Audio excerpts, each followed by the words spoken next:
top of the mountain, but talk to me easy. When life at its best, but it's down in the valley of trials and temptation. That's when your faith is really put to the test. Lord of mercy, for the God of the mountain is still caught in the valley. When things go wrong, He makes me bright. Part of the good times is still caught in the bad times. Caught in the day, it's still caught in the night. Caught in the day, yeah, it's caught in the night.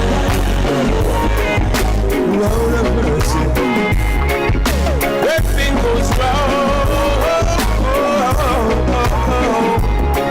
in the crowd. Yeah. Oh God, Lord of mercy, God in the day, God in the night.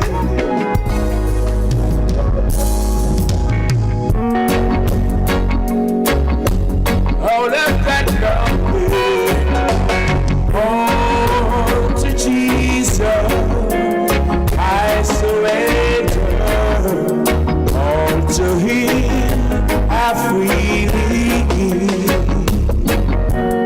I will never love and trust Him in His presence daily. I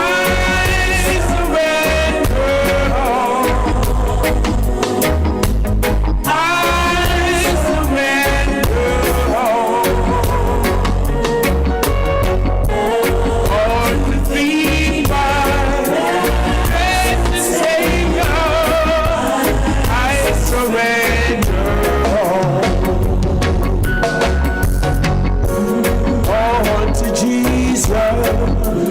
I surrender all. Humbly at His feet I bow. Worldly pleasures all forsaken. Take me, Jesus, take me now. I surrender all.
surrender all.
possible if you only believe.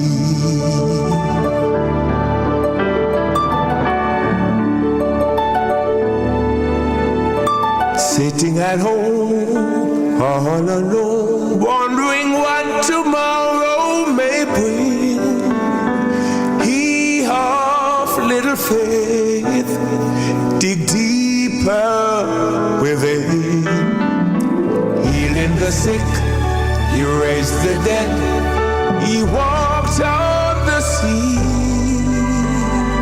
He worked miracles if you only believe.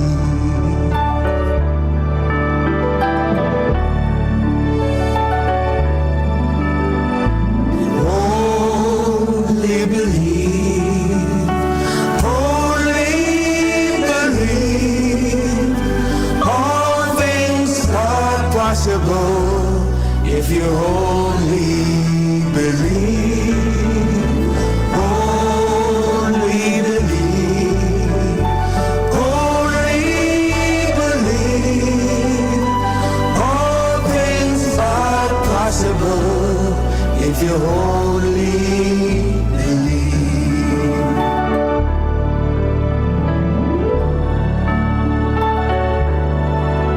Lord, show me the way to do your will, and I will obey. I wanna be your servant.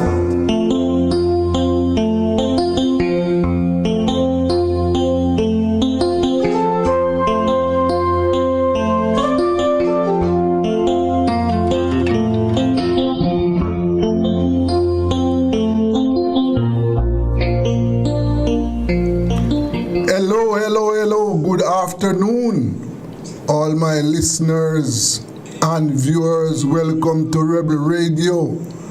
Yes, and we are in the election year. Lots of election news all over the place. Election news in Guyana, in Jamaica, in Trinidad, in Suriname. Okay, we are going to start this evening program going over to Guyana. And there's a border dispute between Guyana and Venezuela. Last year that was on the front burner. Well, this week there was a shooting incident on the border. All the information is not clear. 6 Guyanese soldiers were wounded by gunmen. That is what the news is saying. They were not shot by Venezuelan troops. Well, that is what we know so far. I have with me senior Guyanese journalist Enrico Woolford, who is going to tell us about that incident and other things. Good afternoon, Enrico. Enrico. Yes, I lost you for a second there. Okay. But what happened over the last 2 days, I think about 2 days ago, the reports came out of the Western Front, as I call it, the border with Venezuela. Guyana has no dispute with Venezuela over the border. As far as Guyana is concerned, the border was settled in 1899. And since then, Guyana has meaningfully occupied that area of Essequibo, has always occupied it. In fact, if one were to go back to 1831, when the counties of Essequibo, Demerara, and Berbice were amalgamated into British Guyana by the British government.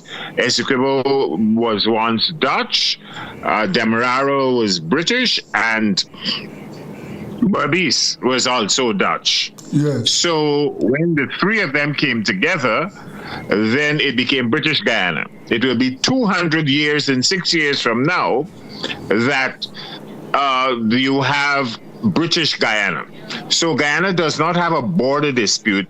Venezuela has a dispute with Guyana, claiming that their border extended to the Essequibo River.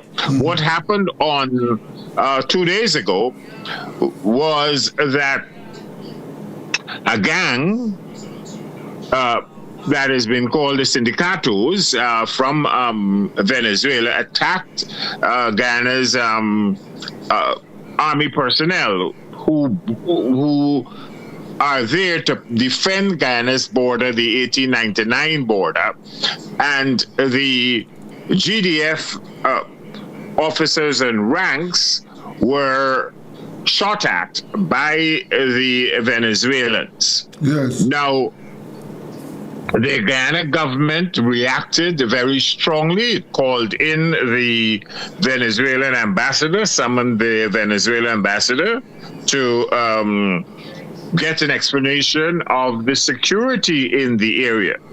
Because if the Venezuelan government is claiming this has nothing to do with them, this is a rebel, a criminal gang operating in the area, then it is the government of Venezuela that has to ensure the safety and security of the border on their side of the territory.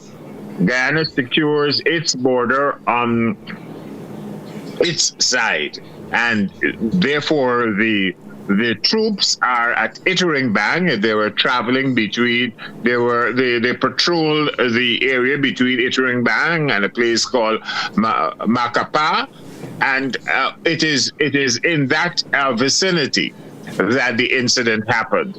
The troops were then treated and then flown out to the capital city, Georgetown, where they are continuing to receive treatment. Okay, so there were no casualties. Not if you mean fatalities, no. Okay. People were injured, yes. Yes. And well, as you said a while ago, that it was gangs, Venezuelan gangs, that did the shooting. So, yeah. What is unfortunate is after Guyana called in the ambassador, the Bolivarian Republic of Venezuela then put out a release that, in effect,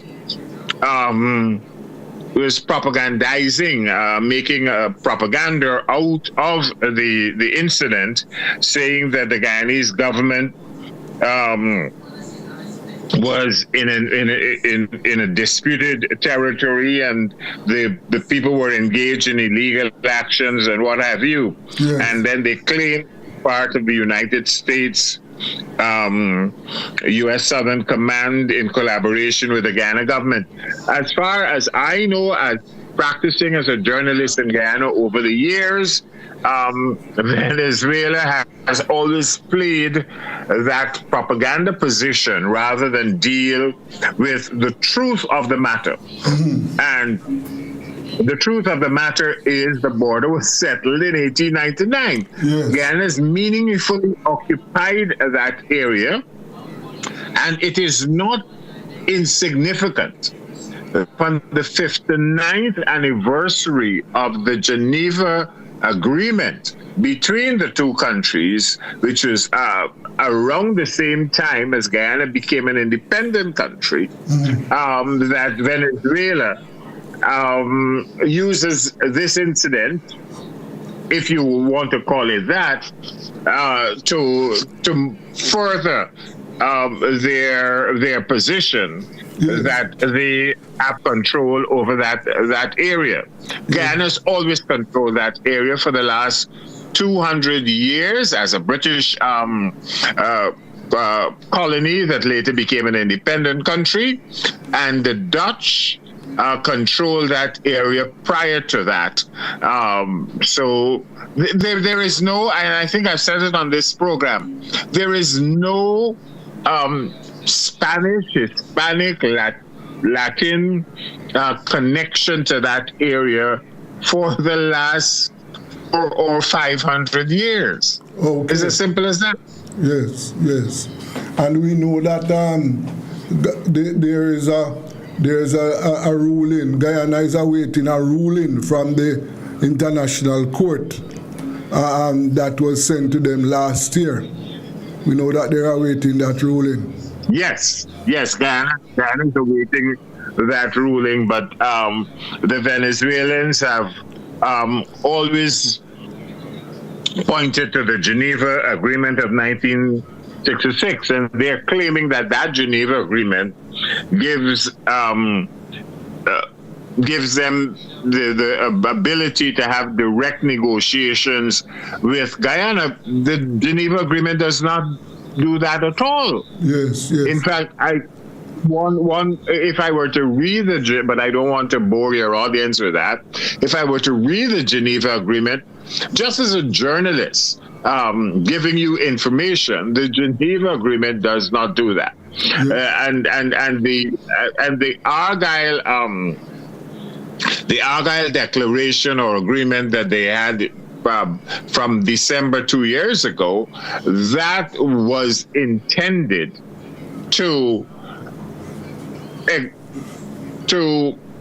alleviate and attenuate the challenges that the Maduro regime had raised with regard to the same process. But the process is that it would go to the United Nations, and once the United Nations Secretary General, using his good offices, could not, or there was no movement there, then it is supposed to go to the International Court of Justice. Yes. This is where it is. Yes.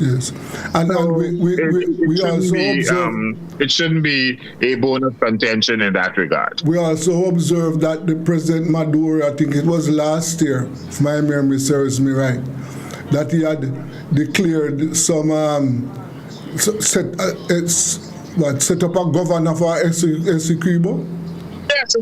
Yes, and that is in contravention of all the agreements that he's made. Yes.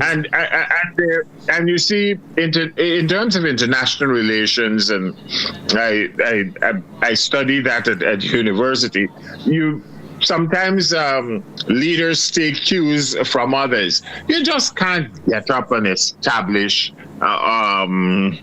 your own rules as to how neighborliness occurs. Yes. Even within your own territory, your neighbor, whoever your neighbor may be, as a listener, as a participant in this discussion, you can't get up and move your fence 15 yards or 20 yards into your neighbor's space. Yes. It just doesn't happen. No. There has to be an agreement, either by an authority or between the two of you, by saying this is our fence. Yes. It's simple boundaries. And in fact, now people have moved boundaries into even how we deal with each other socially. Yes. You know, you just can't invite yourself over to somebody's house. You set boundaries. Yes, you set the borders. I can't come and take over your program and talk for 5 hours. They are boundaries, and boundaries are set up by mutual consent and by agreement within a community. Yes, and a community of nations decide that if the boundaries have been like this for 400 years, we're not going to get up and change them just like that. That will lead to all sorts of wars and conflicts that we don't need to have, particularly in the Caribbean.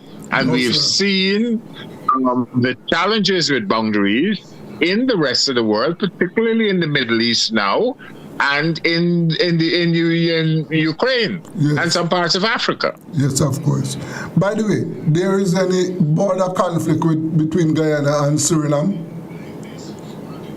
In fact, I'm glad you asked that, because Suriname to a lesser extent, has been making overtures about a place called the New River Triangle, Yes. which is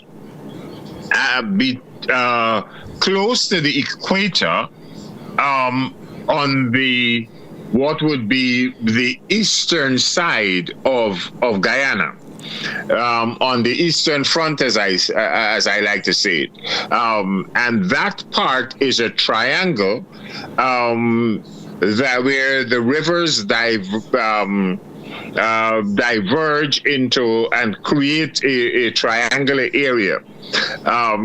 Guyana has again pointed out that as far as the border commissions were concerned between the Dutch and Suriname, which was also controlled by the Dutch, and the British later on, and Brazil, that the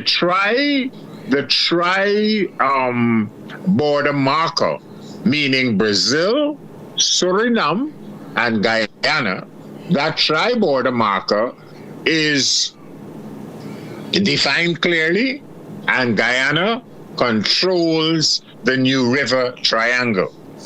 In some places, in Suriname, I think it's called El Tigre, and in Guyana has had a position where at one time they had to go in there with the military, and there was gunfire, and Guyana's always controlled that area. Yes. To the point, Desmond and listeners, that the then Prime Minister of Guyana made a stirring speech in an address to the nation that pointed out that if Suriname thinks that it could invade Guyana or come across the border, then the Guyana Defense Force will have breakfast in the Carrie, lunch in Paramaribo, and dinner in Saint Laurent, meaning that the Guyana Defense Force will not, and the Guyana government will not take lightly and will move in. Yes. So it would be, it is a very serious position, and Guyana takes its borders seriously. Probably people feel that because they're hearing about the political parties vying for power within Guyana, and the ruling party, the PPP, has issues with the opposition party, the PNC, and the opposition grouping, the APNU, and the other third party, the AFC, that, there is a major challenge. These people are split up, and these people behave, and more likely that when they're fighting over power and who's going to be in control, then it's going to be like the jackal. You're just going to come in and take over. Mm-hmm. When it comes to our borders, I think all your listeners ought to know, when it comes to Guyana's borders, if there's one unifying thing, is that Guyana holds very strongly that the borders it inherited from its British Guyana time, mm-hmm. from 1831, those are the borders that Guyana recognizes, and it does it in conjunction with, if I could use that term that is kind of redundant, it does it with full recognition from Brazil to the south. Brazil has always said that it is not going to change its borders. Yes. So if Venezuela or Suriname want to change Guyana's borders, then it has to change the borders. It is tantamount to changing the borders with Brazil. Yes. So this, as I'm saying, 6 years from now, in 2031, it will be the bicentenary the 200th anniversary Yes. of the admixture, the coming together, the amalgamation of Essequibo, which was a county and a colony operating under Dutch rulership. Demerara, that was British, and Berbice, that was also Dutch. It would mark that very special occasion. Okay. And prior to that, the areas were clearly controlled by the Dutch. The Schomburg line, with regard to the Western Front, which would be Venezuela's east, was settled in 1899. Guyana has no border dispute on either side, east or west, and in fact,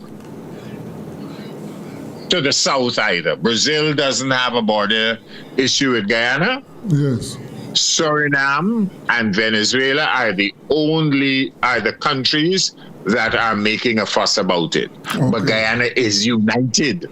Yes. And I'm saying this without a sense of contradiction or hesitation. And I'm saying it for repetition. Yes, That sir. Guyana, as far as I'm observing as a journalist, over the years, Guyana has always been united with regard to how Guyana sees its borders. All right, so yes, well, let us see what is going to happen. In the meantime, what is the latest on that electoral situation inside the country? Where last thing I saw was that the commission has not agreed to accept changes to the electoral system, and therefore the system that was used in the last election appears as if that is the one that is going to be used in this year's election. Is that so? Yes, and there appears to be challenges within the Guyana Elections Commission as to how Guyanese will treat with elections. Now, this is one of the major issues as to how governance matters come up. When you don't win an election, you complain. When you win an election, you find the system works just fine. And I've always, as a journalist, and I've interviewed people about this, to my mind, the system should be put in place that people should not question the results. People should not be able to influence the results beyond the fact that persons should be allowed to, without fear, should be free to go there and vote based on whatever policy or position they have, and vote without in a free, fair, credible, and transparent election. Yes. The challenge has always been what systems we ought to put in place.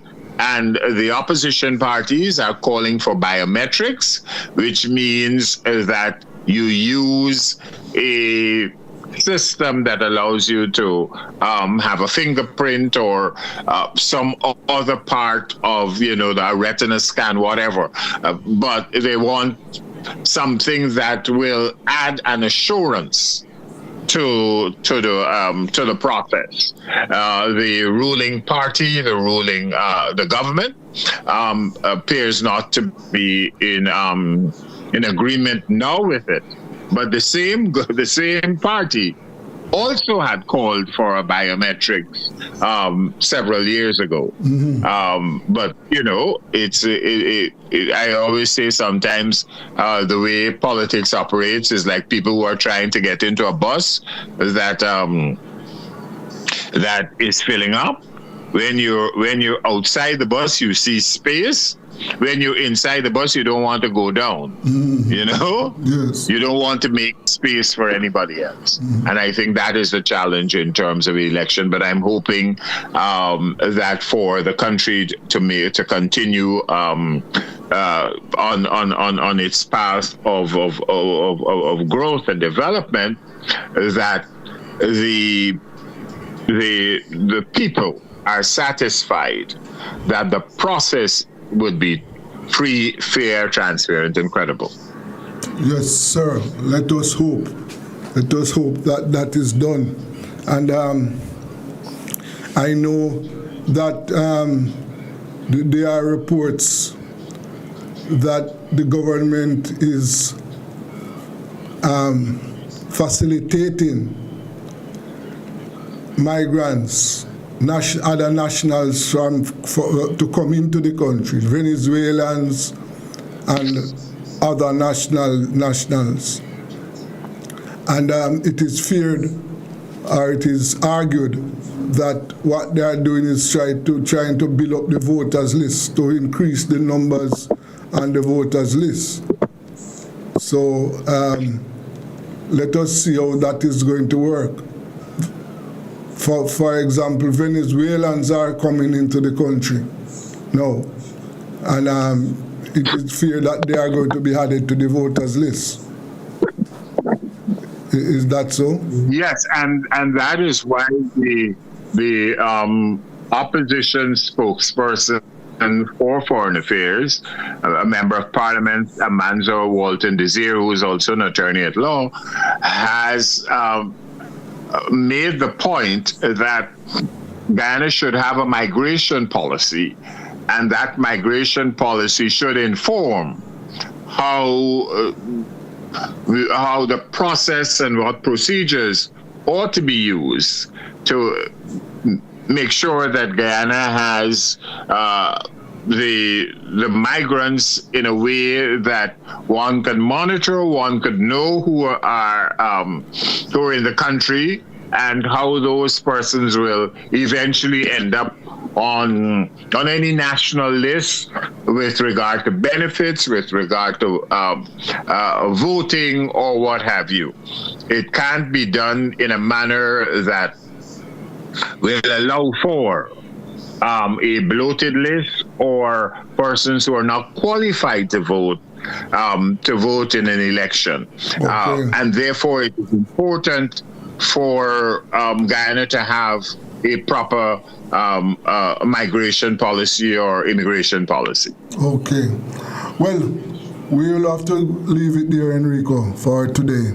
But we will keep our eyes on what is happening, because as you know, we at Rebel Radio, we have to keep looking and watching what is happening to our Caribbean neighbors. Thank you very much for your time today. No problem at all. Thanks a lot. Yes, sir. It was Guyanese journalist Enrico Woolford, and keeping us abreast of what is happening in Guyana. And let us see how things work out over there. Let us take a break. This is Rebel Radio.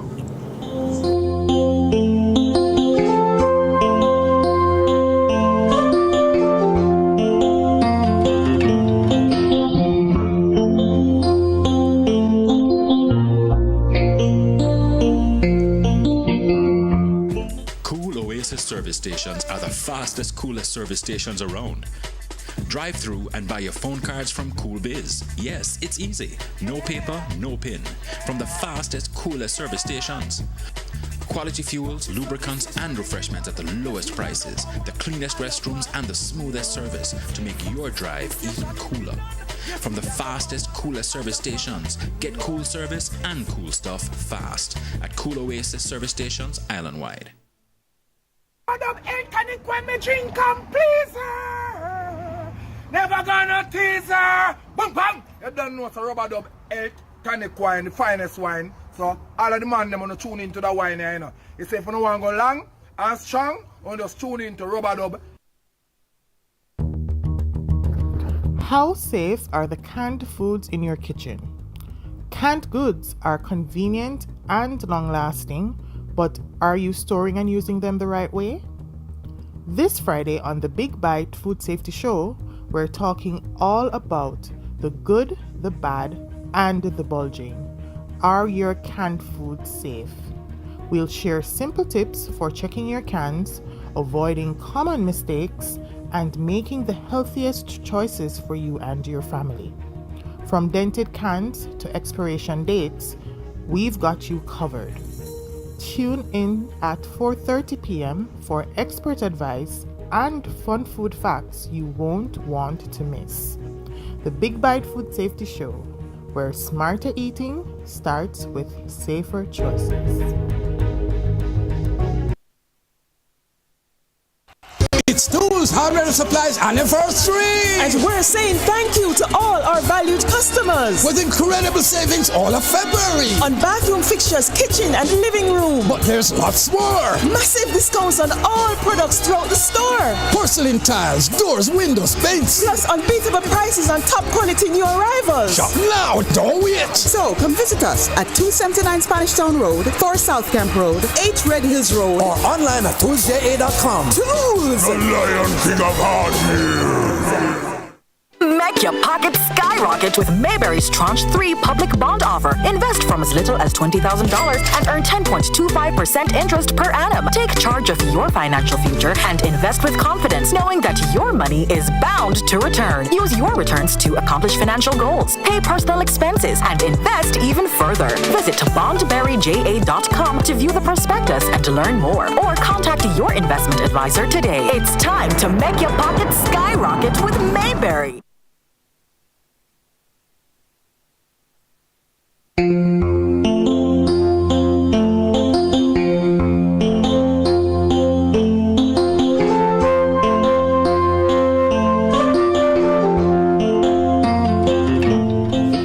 Yes, good afternoon again. Welcome back to Rebel Radio. And we are going to switch our focus now on staff in the Integrity Commission. You know, the chairman contracts expire this month. And there are some other officers there whose contract are nearing completion now. But what we don't want the Integrity Commission to be staffed with party loyalists. We don't want that. We want an Integrity Commission. And we know that a number of JLP parliamentarians have issues with the Integrity Commission because they claim that the Integrity Commission is targeting the Prime Minister. So we at Rebel Radio, we are keeping our eyes open and to see what is going to happen down there. We have with us now well-known public commentator, Dr. Paul Wright. Dr. Wright, good evening to you, sir. Good afternoon, Desmond. Good afternoon. It's always a pleasure to be with you. Yes, sir. Now, Dr. Wright, what is your take on the Integrity Commission, sir, these posts that are supposed to be filled? Let me start at the beginning. The problem with Jamaica has done in every poll. I don't know if it's blue dot, red dot, yellow dot, or white dot. Every poll says that it is corruption and crime are the things that are most concerning to the average citizen in Jamaica. And that is, and I believe that that is so. Years ago, the present government promised to have a code of conduct for their ministers, and that remains a promise. Then we had the promise of bringing back integrity to the members of parliament and those people who are representing the people, who are the ones who are going to make the laws. And the parliamentary legal people were then tasked to produce this law. They produced a law that was debated in the Houses of Parliament and passed by the very people who instructed the legal luminaries about putting up this law. And the law came into effect. And the moment the people who are being shown to be not following the rules as laid down in the Integrity Commission Act, we hear that they are targeting people, and that we now have in the courts of this country a lawsuit challenging the integrity, the constitutionality of the law that was passed, promulgated, and passed by this very government who are doing. So we know that the term Integrity Commission, what it means is Integrity Commission of Parties and Friends.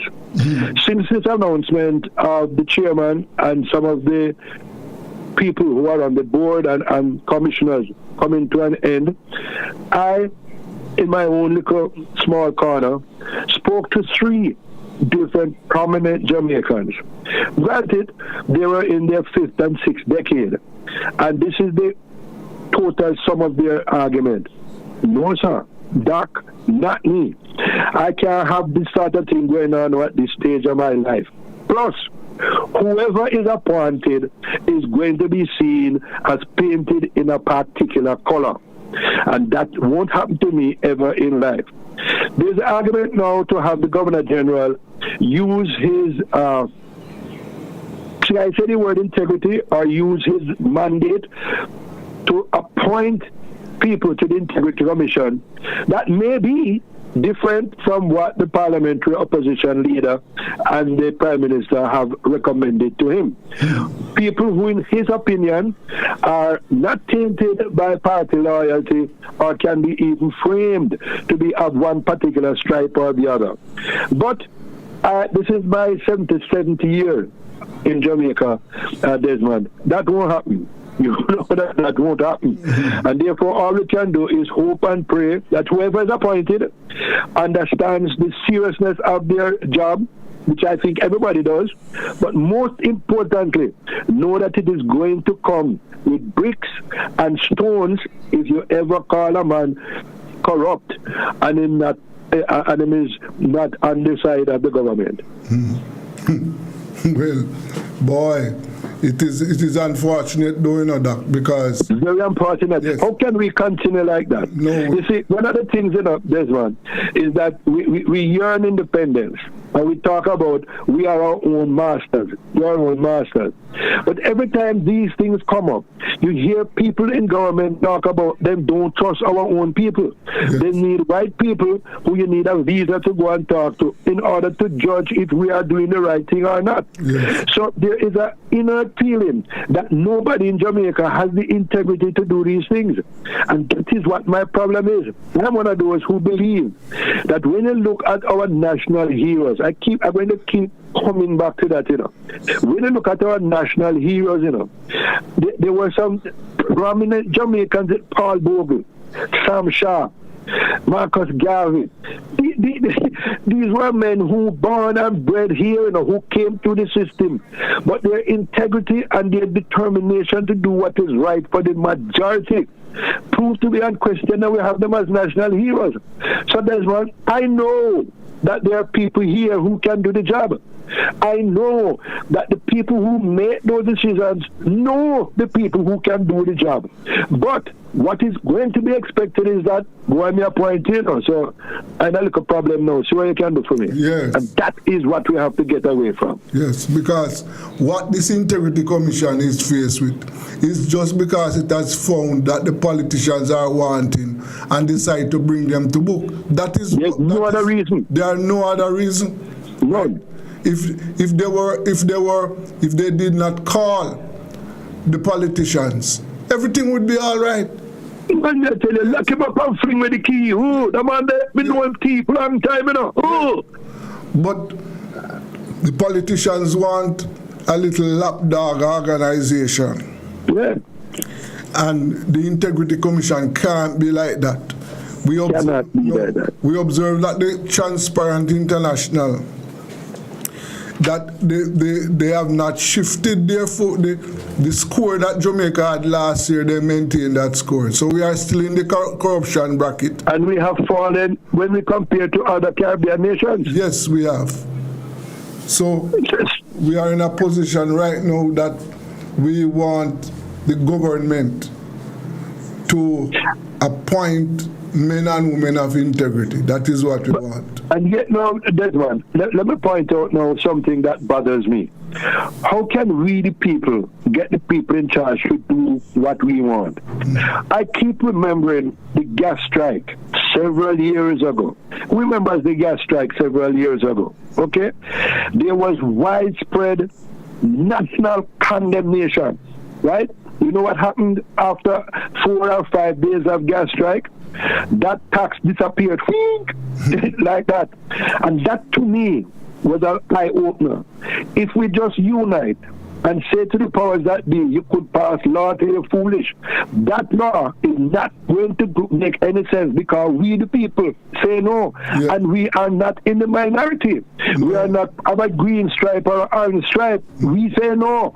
And I keep reminding people of the gas strike. That law just disappeared like a wisp of smoke. Yes. So we can't do it. Of course we can't do it. We just have to stand up. We just have to stand up. We just have to remember Paul Bogle. Yes. Just walk to Stony Gun and say, boss, I can't take it anymore. And see how many people follow Paul Bogle. The problem is, them hang him. But wow, we are free today. Yes, sir. Yes, sir. Right. As you rightly point out, that we can do it, but we need the unity from the people. And you see, one of the other issues that we have in Jamaica is that the division. So too many of us. If the PNP is in power, our party in power, and therefore we will turn a blind eye on atrocities and wrongdoings. A fact. Yes. That is a fact. And it don't matter who is in power. What you say is the undisputed truth, Desmond. How can we escape that? How can we have people? You know, we have a lot of prime ministers, you know, all over the place. And I really believe that Michael Manley and Bustamante, they were good prime ministers.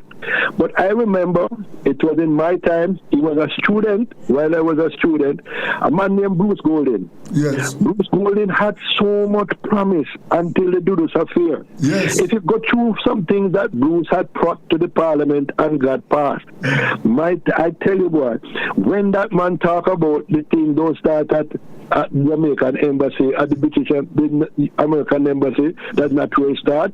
I cried because I know that was the end of him, because he had so much promise and he was so non-partisan. Yes. And I tell you, I will never forget how Bruce Golding did with the commissions and what the laws he passed and how he went on to his business. And now, anytime there's any dispute in the world, you know who the world call? Bruce Golding, you know. Yes, to come and oversee this and oversee that. He just this Tivoli and Dudus thing just mash him up. Yes, of course. By the way, as you said, Dudus, I think I saw something on social media that 25th of February. Yes. But I am trying to remember I think he was sentenced to 20 years. Yes. And it was what, 2015? Yes. It was 2015 that sentence was passed. So he wouldn't serve 20 years yet. So I wonder if but you know, in that system you get off for good behavior. Yes. Yes. So he probably is getting parole. I don't know. Yeah. But I see it on social media. Yes. So it's something I've written down. Yes. Now the other thing, Doc, is that you know, we are in election year this year. Yes. And, have you been seeing any let me ask the question this way. Yes. So based on what you have seen and heard so far, what is your take on the election hearing? from both parties. What I've noticed so far is what I term panic. The amount of goodies that have been laid out for Jamaican people on a daily basis, and the rush to push through things while they have the majority, in case that majority is not not to be after the next election, makes me think that there are some people who are of the belief that the tide is turning. I watched a video a while ago of a town hall meeting in regards to the naming of Portmore as a parish. Yes. And the citizens had met to come that. And I saw a thing where people were shouting, shame on you, shame on you. And I got a glimpse of who that could be. And I said to myself, was this a partisan meeting that was bombarded on by people of the other stripe, or was this a meeting of the citizens of Portmore who somebody came in there and tried to disrupt the proceedings because they were getting input from members of Portmore as to what they wanted? Yeah. Because when this thing was passing up, Desmond, there is no generalized consensus that this is what all the people of Portmore want. And I think that what everybody, the green, blue, yellow, pink, or orange want, is for the people to have a say. That is what democracy is all about, you know. The people to have a say. But when you look at what is happening to the north of us, and when you look at what is happening with the declaration of Portmore to be a parish, when you look at the declaration that we're going to continue with zones of special operation and all that, even though the courts have ruled against some of the things in the past, we say to ourselves that, is this a portent of the future? What is happening on the states? Is it going to happen down here? I think the people must wake up, and I think we need to show them what can happen if they don't think down, think about these things, get information about the pros and cons of everything, and make up their mind. Because whatever happens, Desmond, the majority going to rule. And so we just hope that they are fully educated, because what I don't want is what I see in the United States now. I see blacks for Trumps, I see Latinos for Trump coming out and saying that, boy, I'm sorry. That is just too late. You can't do anything for the next 4 years. No. Mr. Musk and Mr. Trump are going to rule at the best way they see fit. And I'm just hoping that we can use that as a template to make sure that we educate the ordinary Jamaican, the man who votes, because it is my belief, you know, that upper crust people don't vote, you know. It is the people who get the T-shirt, the $10,000 bill, and a free bus ride. Those are the people that vote, and we just have to educate them. Yes, of course. That is what we have to do, Doc, because, as you said, we don't want to face a situation where we regret. That is what we don't want. We don't want that. It will be too late. And we don't want to be in that position at all. Doc, the other thing that is of importance, you mentioned it early, the crime situation. Based on the numbers, the last time I saw the numbers, I think it was 43 murders since the start of the year, which was less than the numbers for the period last year. But the thing that is of note, that, no, I gave you the wrong thing. I think it was I think we were at 90 odd murders. No. The 43 or over 40 that I'm talking about is the number of police shootings. There is a serious increase in the number of police shootings. Now, what we don't want homicides to go down and then police shootings to go up. And that is why we want the police, we want the government to do what is necessary so that the police can wear body cams, so that they provide us with evidence that these shootings, is valid. We don't want to be in a situation where we doubt what they are saying.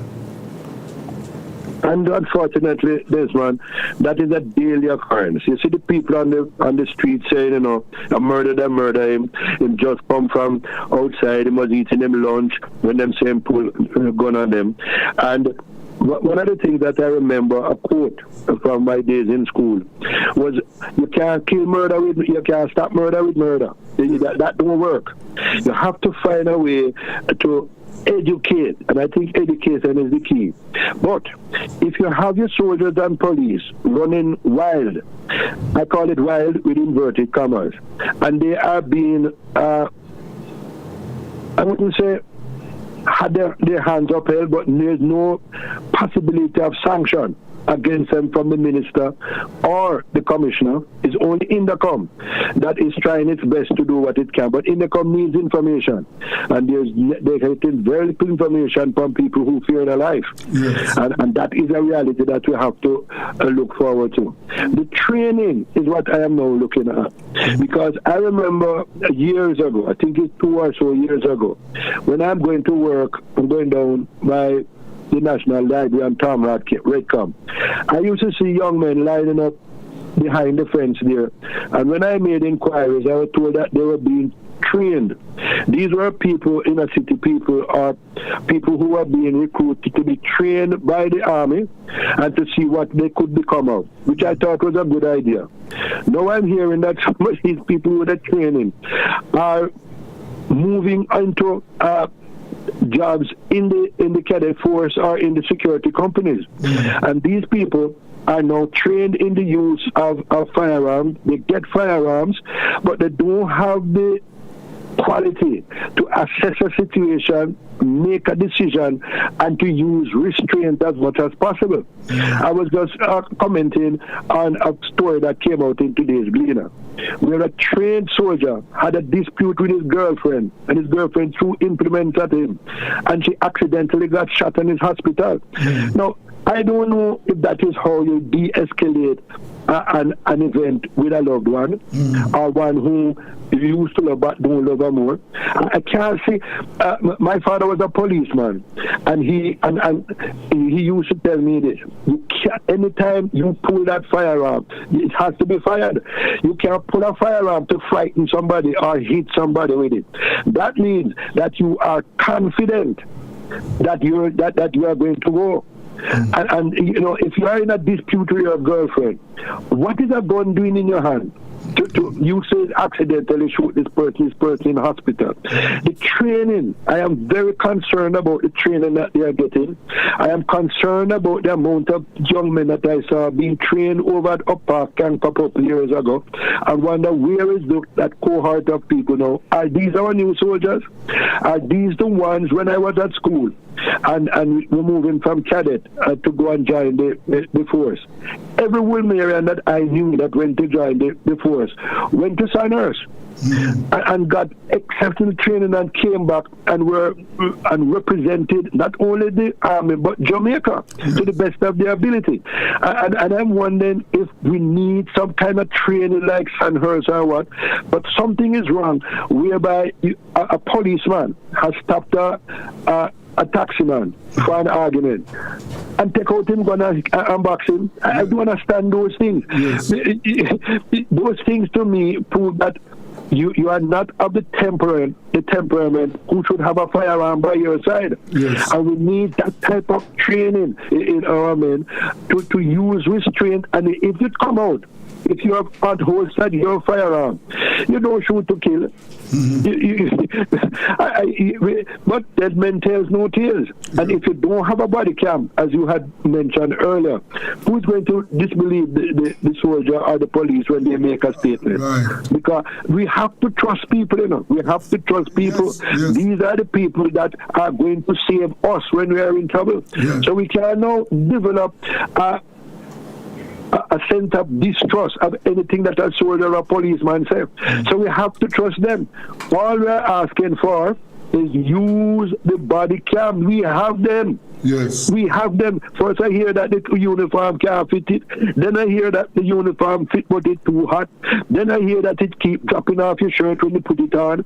And that is nonsense. Well, if you are out, and you don't use the body cam, you lose your job. There's no big thing in that. What they are saying now, they need the infrastructure. They don't have the equipment to store the evidence. So they are seeking the infrastructure, other machines, so that the camera, when the camera is used, it can. Yeah. Yes. And then this man have $3 trillion and account for. What kind of business is that? Boy. Where's our priority? Yeah. Where's our systems where we can have $3 trillion unaccounted for? Yes. Where's our system where when the Auditor General says something, people stand up and you don't do something within the timeline? You can't keep that job. Yes. To me, these things are simple, you know. These things are simple and have remedies. We just don't have the cojones to stand up and say that this is how things must go. And if it don't go like that, then you have to go somewhere. You have to find another job. Yes, sir. All right, Doc. Thank you very much for your time. Always a pleasure, Desmond. Yes, sir. Thank you very much. Yes, that was Dr. Paul Wright there, giving us some, exchanging some ideas with us, yes, about what should happen and is not happening. And we, as we say at Rebel Radio, here we are going to keep our eyes on what is happening at the Integrity Commission. Yes, we must do that because, as we said, we don't want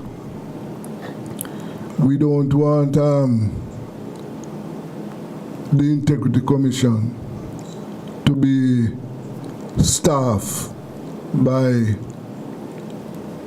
political activists. No, we don't want that. No. So we are going to keep our eyes there. I see a report here where the government owed approximately $139 billion in taxes and fees.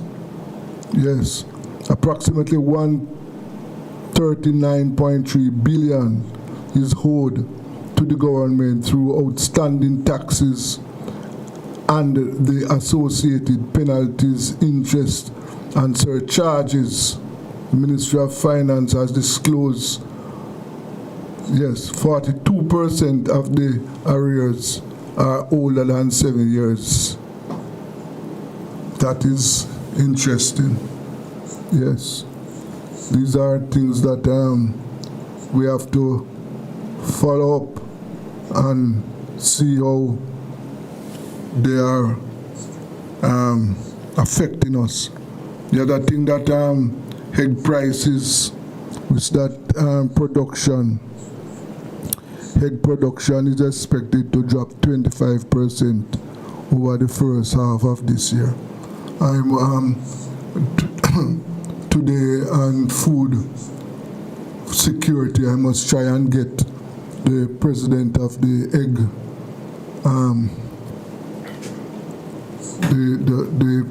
the egg producers. I must do that. Let us go for a break. This is Rebel Radio.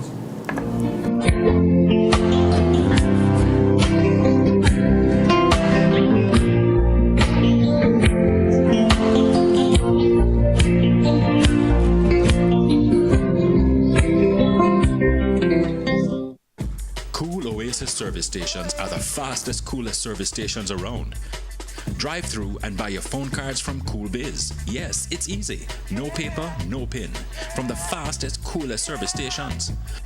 Quality fuels, lubricants, and refreshments at the lowest prices. The cleanest restrooms and the smoothest service to make your drive even cooler. From the fastest, coolest service stations, get cool service and cool stuff fast at Cool Oasis service stations island-wide. Madam, can you me drink and please? Never gonna teaser. Boom, bang. You don't know it's a rubber dub 8 tonic wine, the finest wine. So all of the man them want to tune into the wine here, you know. You say if you don't want to go long and strong, you just tune into rubber dub. How safe are the canned foods in your kitchen? Canned goods are convenient and long-lasting, but are you storing and using them the right way?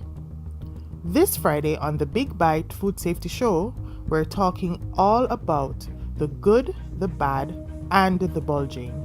Are your canned foods safe? We'll share simple tips for checking your cans, avoiding common mistakes, and making the healthiest choices for you and your family. From dented cans to expiration dates, we've got you covered.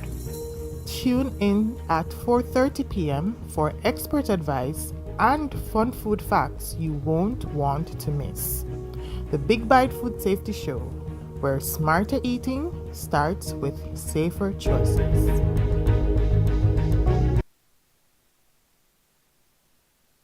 It's Tools, Hardware and Supplies anniversary! And we're saying thank you to all our valued customers. With incredible savings all of February. On bathroom fixtures, kitchen and living room. But there's lots more. Massive discounts on all products throughout the store. Porcelain tiles, doors, windows, paints. Plus unbeatable prices on top quality new arrivals. Shop now, don't wait. So come visit us at 279 Spanish Town Road, 4 South Camp Road, 8 Red Hills Road. Or online at toolsja.com. Tools! Lion King of Hardware.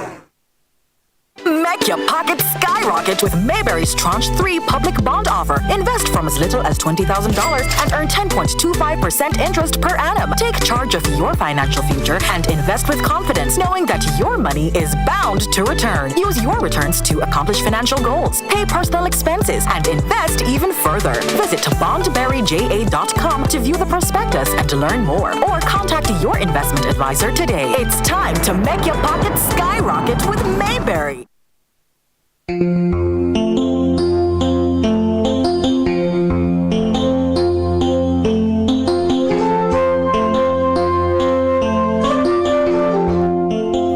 Yes, welcome back to Rebel Radio. And you know there is a very heated political debate taking place over Portmore. Government has passed a bill to make Portmore of the 15th parish. But there's opposition to that. The opposition party is opposed to that. Some other independent voices are opposed to that because the opposition has accused the government of gerrymandering. In other words, the decision they claim is taken to strengthen the government politically. All right, we have with us the mayor of Portmore, Councillor Leon Thomas, with us. Good afternoon, Mayor Thomas. Good afternoon to you, sir, and good afternoon to your listeners. Yes, sir. So, I see where, as I said, there's a heated political debate taking place over Portmore. Now, Mayor, so why? Fundamentally, let me put this to you. What is wrong with Portmore becoming a parish? You know, one would argue that there are many things that really need to make a parish and a parish really work and successful. Mm-hmm.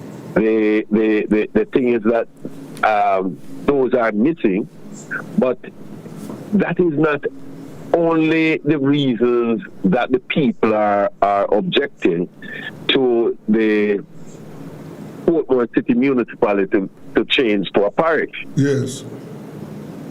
When the people were lobbying the government then for municipal status, yes, the people have consultations right across the municipality. And, you know, at that time I was about 21 years old, going 22. And I remember I was involved at that time as one of the youth reps. And the discussion went right across the municipality, engaging the people, tell them about the municipality and what they plan to achieve. So this was born out of citizen participation. It wasn't that the government just give it to them, but the participation of residents and them to understand what the municipality will made up of. And the people are asking the government if they think that they want to name Portmore a parish, they would like to have consultations with the citizens so that they can have a better understanding of what they are going to achieve and what they are planning for the municipality, and also the boundary change that they are proposing. Those are some concerns of the residents, and that is all the residents are demanding. Oh, I see. So, as it relates to the parish, Portmore not having the amenities, you are talking about like what? What they don't have a hospital. What else? They don't have a hospital. They don't have a market. They not even have a proper fire station, and not even garbage collection is being done properly in Portmore. They don't have a parish court. Those are several other things that is missing. Okay. And as it relates to the boundaries, as we speak now, tell me something. Just tell my listeners where the places that are part of the Portmore municipality that will be left out when it becomes a parish. Okay, the current boundary spans from the freshwater river out by Mandela. Okay. And it comes right to the entrance of Portmore and run along the municipal boulevard. And when it reaches down to the end of the municipal boulevard, like you're going Caribbean Estate, it goes beyond Country Club, and it goes straight down to 8 West, 7 West, 6 West, 5 West, 3 West, going down. Yes. And take a part of Elsha and then come back up onto the Elsha main road, stretches to Shooters Hill, Port Edison Road, right up to the Old Bood and the bridge. Then go across and it takes out Riverton City and end up back out by a ferry. That is the existing boundary. Oh. In 2016, the Jamaica Labour Party have taken the government to court and revert the boundary back to what I just described. The boundary before that was Tambourine Farm Prison, where Tambourine Farm Prison is. That road stretches right down to Dumberwollen, behind Dumberwollen, taking a part of taking the whole area where Horse Development is, down to Ilron, and a part of Elsha, right? Go straight back and come back to the causeway and go around. But they take the government to court at the time and revert the boundary to the municipal boulevard. Okay. What they are proposing now is that the toll road, where the toll road is, it run along that side, leave out Lakespen, Lime Tree, Lilliput, Darberley, Quarry Hill. Those communities will be left out, and then it comes around to Dumberwollen, right? And it goes back to the hills of Elsha, and then it goes out to Goat Island. And then comes around again to Causeway, go back around to Freshwater River.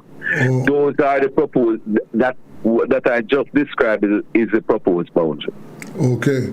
So those communities that will be left out now, and they will go over to which constituency they will go over to? And I suspect they are going over to Denny's Daily constituency or Andrew Weekly. I am not certain how they are going to place them. Right? So those are the constituencies that will get a part of those communities. Okay. So those people will no longer be represented by the political representatives in Portmore. Those people will no longer represented by the councillor that they just elect since February. They elect the councillor, right? And when they take them off, the people did not get a choice at the time to vote for any other councillor more than the one that they voted for. Yeah. So those people will be disenfranchised, not getting the right to vote for who they want. Yes. No. So with that cut, and you use the word gerrymandering, former Minister Everett Warmington have made it clear at the time that they are doing it to ensure that the St. Catherine Parish Council PMP don't seat again. That's the word that he used, and his Portmore can give back Portmore then 10 that they bring over there because Portmore come over with a number of 10 councillors. Oh, 10. He made that clear. He did not mince word with that, and the Prime Minister did not disagree with it either. Yeah. So because he did not make any attempt to correct whatever that he said. Yeah, the 10 councillors now in Portmore, they are part of the St. Catherine Parish municipality. Yes. They sit in the St. Catherine Parish Council also, because the local board of health is still with the parish. Oh, I see. So let me understand this now. The Portmore municipality, the councillors in the Portmore divisions, they don't sit in the Portmore municipality. Tell how it operates, how the Portmore municipality. Okay. The councillors sit in the Portmore City municipality, yes, in the various committee meetings, and also in the various general council meetings, because they have to take part within Portmore so that we can have decisions made from Portmore. When they go to St. Catherine Parish Council, they made decision on the parish of St. Catherine, not on Portmore. So, for example, if a road to be repaired and it goes to the meeting in Spanish Town, right? They have to represent Spanish Town. They don't represent Portmore in Spanish Town, and it goes vice versa. Okay, I see. So, if what the government is proposing is that they would abolish the mayorship of Portmore too. Yes. And that is one of the problems that the people are having, because the people have lobbied so that they can have the right to vote exactly for the mayor. Yes. Because they believe that they should have a say, and also the decision of who is leading the team in Portmore. Yes. Not like the other parishes that have their councillors, when they win, they get together and select somebody. Oftentimes when that happens, you find out that people are disgruntled with the selection that they made, right? But when they have the right to vote for who they want, because the last general election I get over 15,000 votes, but the people voted for me to be the mayor. Yes. And that right is going to be taken away from them. And that is one of the things that they're upset about. And when you look at it and look at the situation in Clarendon, if they were voting directly for mayor, then you wouldn't have a discussion that is taking place in Clarendon now. Who's supposed to be the mayor? Yes. Because even if the passing of the mayor, then the law clearly states that the deputy mayor will act until an election is called. Yes, yes, yes. And the next thing that I want to also bring to your attention, the government is talking about republic. And if you have republic in Jamaica, you're going to have to vote directly for that president. Yes. Then if the government is thinking along the line, why then you have a situation like Portmore and you want to change it back to the problems that we foresee in the other parishes? Why we want to go back there? Yes. We should be going forward. We shouldn't be thinking to go back. Yeah. So they want to deprive the people of Portmore of the right to elect their mayor. They want to deprive the people of their right to elect their mayor. They want to deprive the people of their right also, right, to have a body sit within the municipality. Because you have a body sit within the municipality representing the people of Portmore. Yes. So they have a voice in the council. When you do something like that, they don't have a voice in the council. Yeah. So because they repeal the charter of the municipality. So, Mayor, what are you planning to do about this? What is the response from your constituents? The response from the people of Portmore is simple: that they are calling on the Prime Minister to have consultations across the municipality. They are saying that they have consultations. That was done.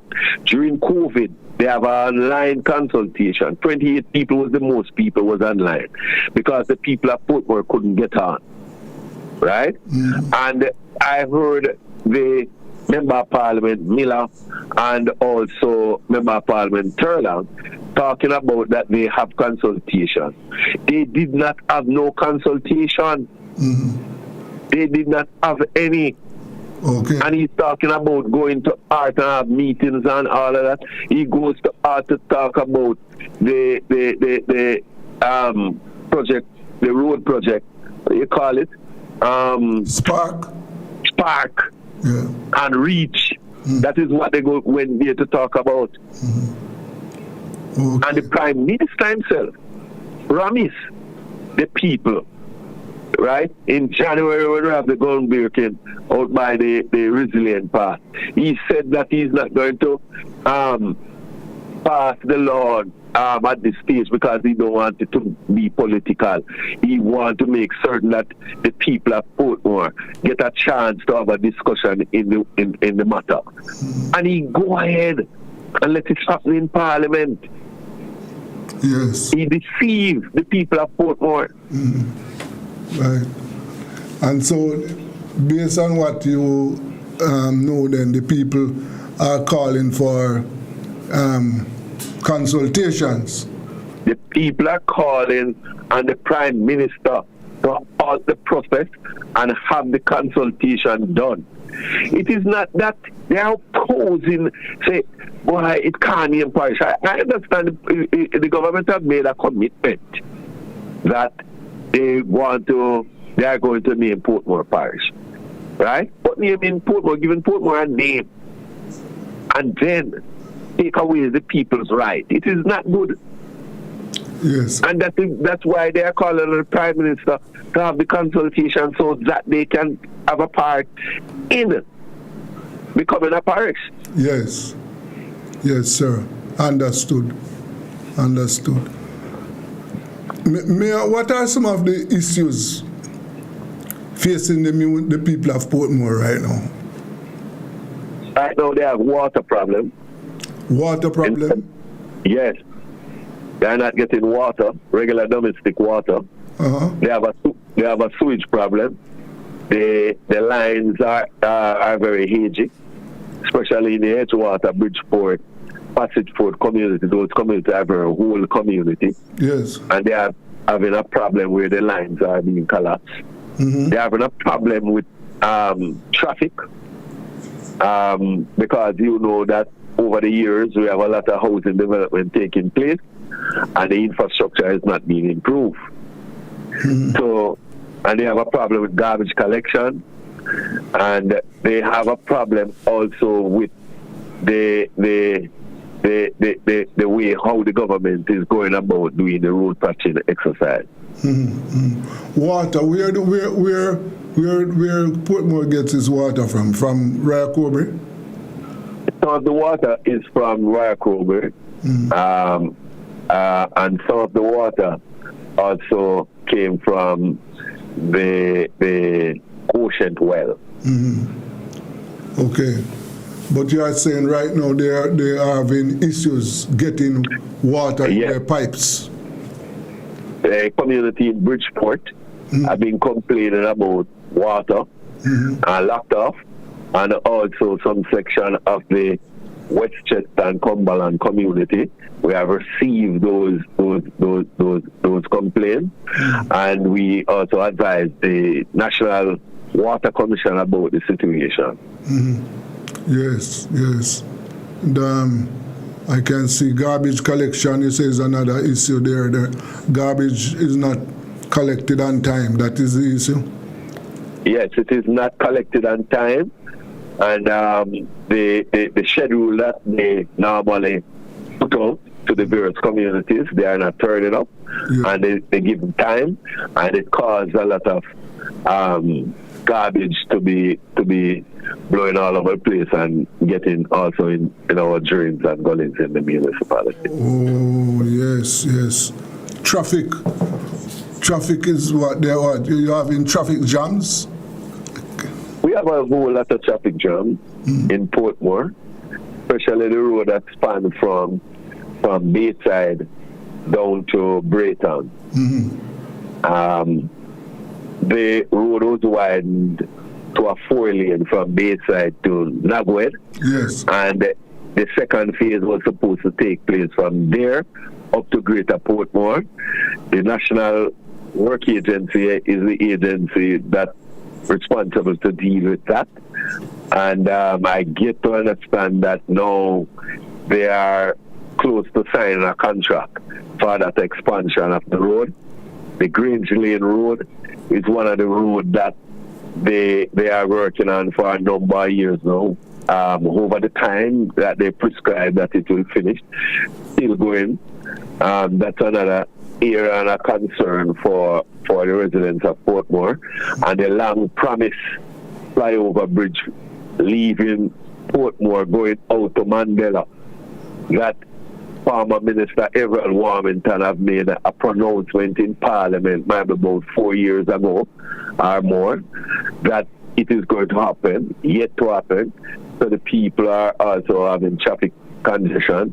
The road from Newlands Road stretches down to Portmore Pine, that's the Britain Parkway.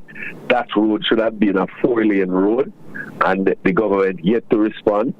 The Municipal Boulevard is also another road that the Prime Minister have made commitment to to us in writing that they are going to widen it in 3 phases. One, where the housing development take place right now, to widen that area. Yes, it is done, but the second phase supposed to take place from that intersection down to the JUTC bus depot out by Elsha Road. We yet to see that, so we are looking forward to see what pronouncement is going to be made for the new financial year. Okay, yes. And what is the state of the roads in the municipality now, Ben? Well, I see them doing some road patching now, but I can tell you, if we have rain, within a few weeks, we will be experiencing some potholes again. But a lot of the roads still don't patch, right?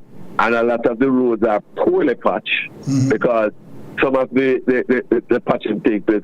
If they patching, for example, patching Britain Parkway and they patch out 2 big potholes and a small one, they leave the small one and patch the big one.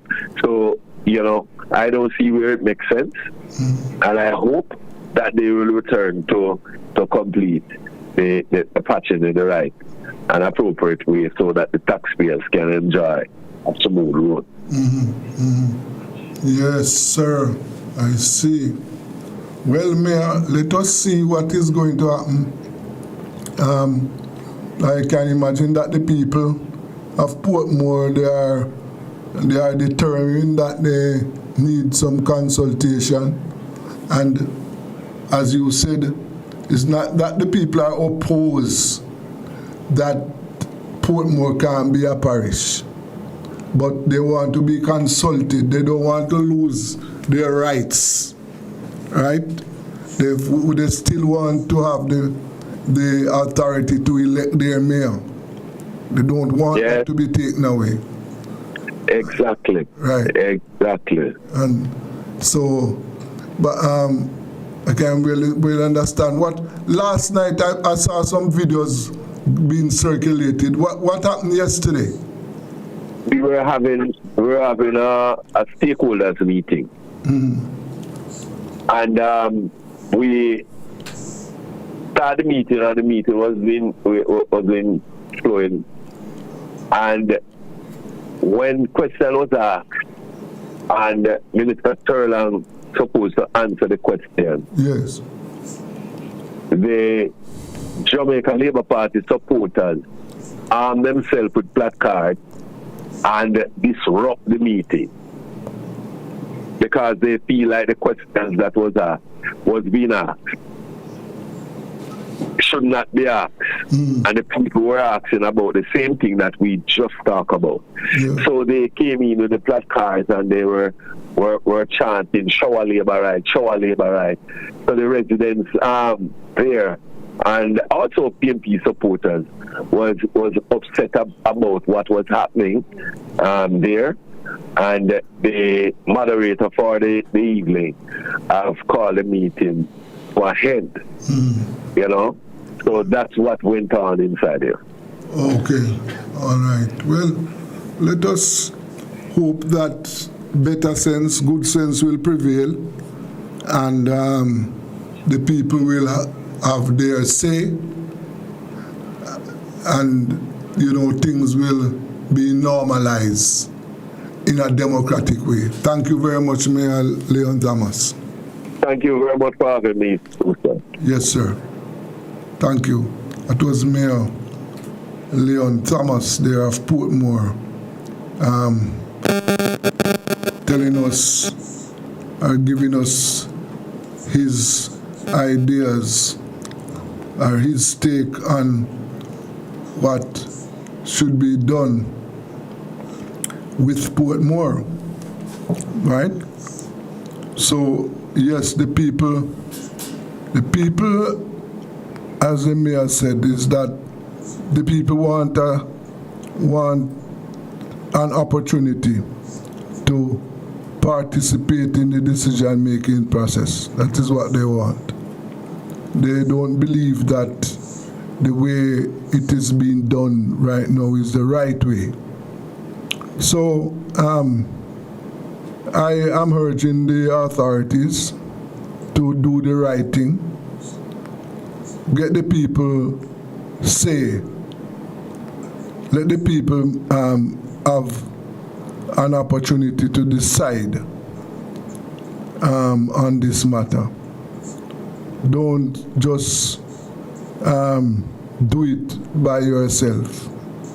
No, don't do that at all. Let us try and get the people involved. This is a democracy. Get the people ideas. And you heard the mayor. He's the mayor, right? But he's saying that the people of Portmore don't want the right to elect their mayor to be taken away. And I can understand that. Let's go for a break now. This is Rebel Radio.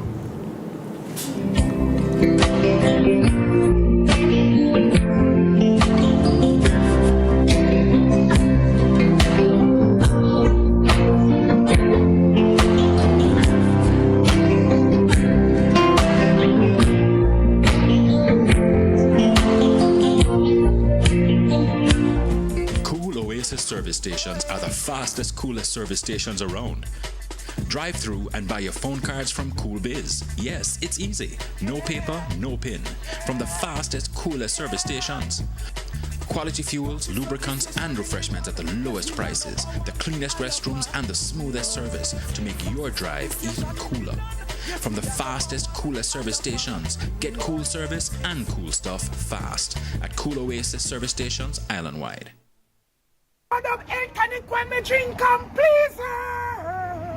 Never gonna tease her. Boom, bam. You don't know it's a rubber dub 8 tonic wine, the finest wine. So all of the man them wanna tune into the wine here, you know. You say if you don't want to go long and strong, you just tune into rubber dub.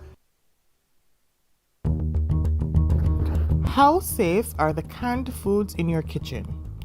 Canned goods are convenient and long-lasting, but are you storing and using them the right way? This Friday on the Big Bite Food Safety Show, we're talking all about the good, the bad, and the bulging. Are your canned foods safe? We'll share simple tips for checking your cans, avoiding common mistakes, and making the healthiest choices for you and your family. From dented cans to expiration dates, we've got you covered. Tune in at 4:30 p.m. for expert advice and fun food facts you won't want to miss. The Big Bite Food Safety Show, where smarter eating starts with safer choices.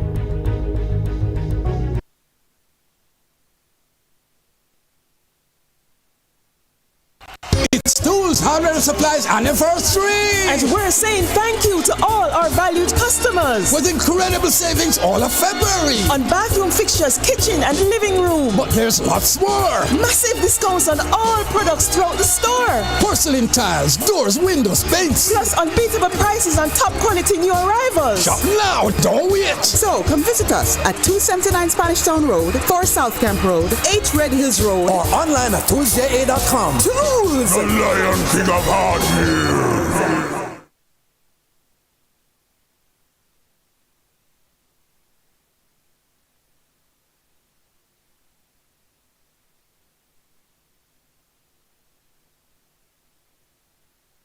Make your pockets skyrocket with Mayberry's Tranche 3 public bond offer. Invest from as little as $20,000 and earn 10.25% interest per annum. Take charge of your financial future and invest with confidence, knowing that your money is bound to return. Use your returns to accomplish financial goals, pay personal expenses, and invest even further. Visit bondberryja.com to view the prospectus and to learn more, or contact your investment advisor today. It's time to make your pockets skyrocket with Mayberry.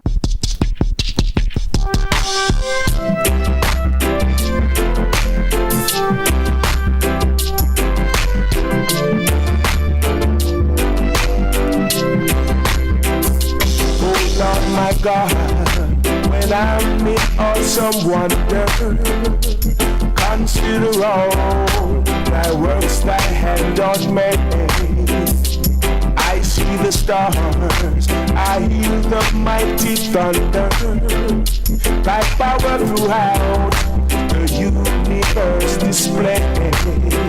Then sings my soul, my Savior God to thee. How great thou art, how great thou art. Then sings my soul, my Savior God to thee. How great thou art, how great thou art. When through the woods, the forest glades I wander, and hear the bird sing sweetly in the trees. When I look down from lofty mountain grandeur, and hear the brook and feel the gentle breeze, then sings my soul, my Savior God to me. How great thou art, how great thou art. Then sing my soul, my Savior God to me. How great thou art, how great thou art.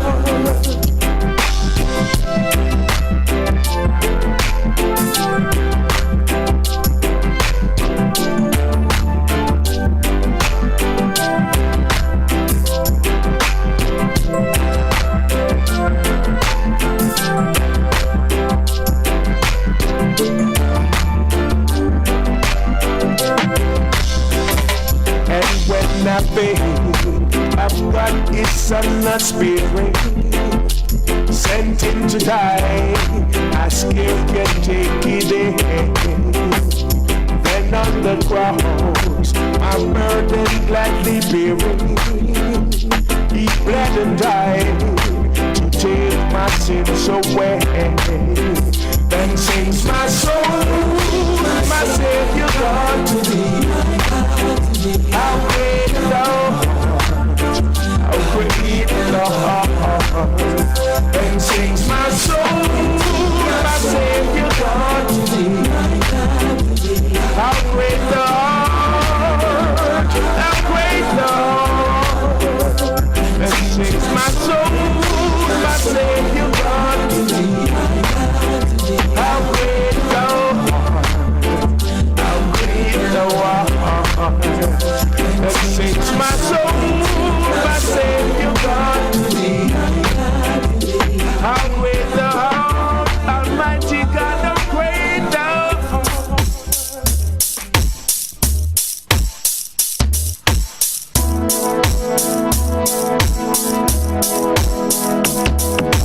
when you have troubles, don't cry. Oh no, no.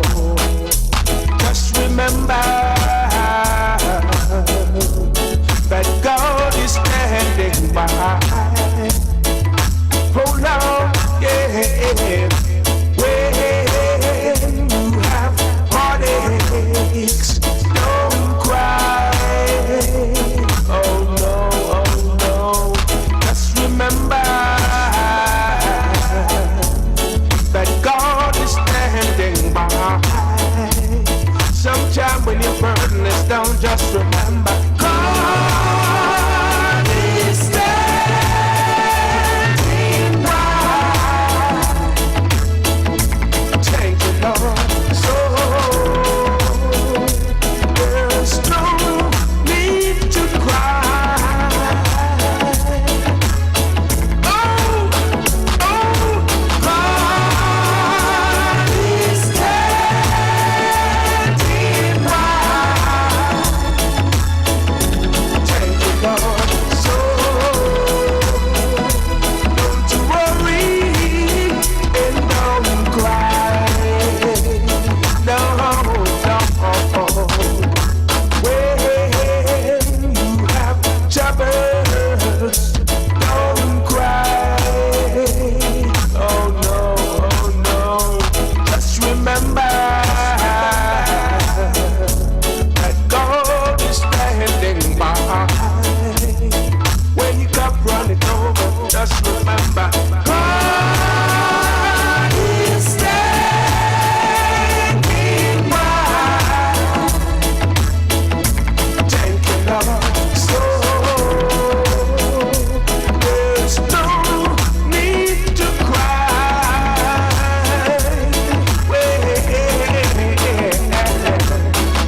forgotten, yeah, that you are faced with circumstances so hard to get through.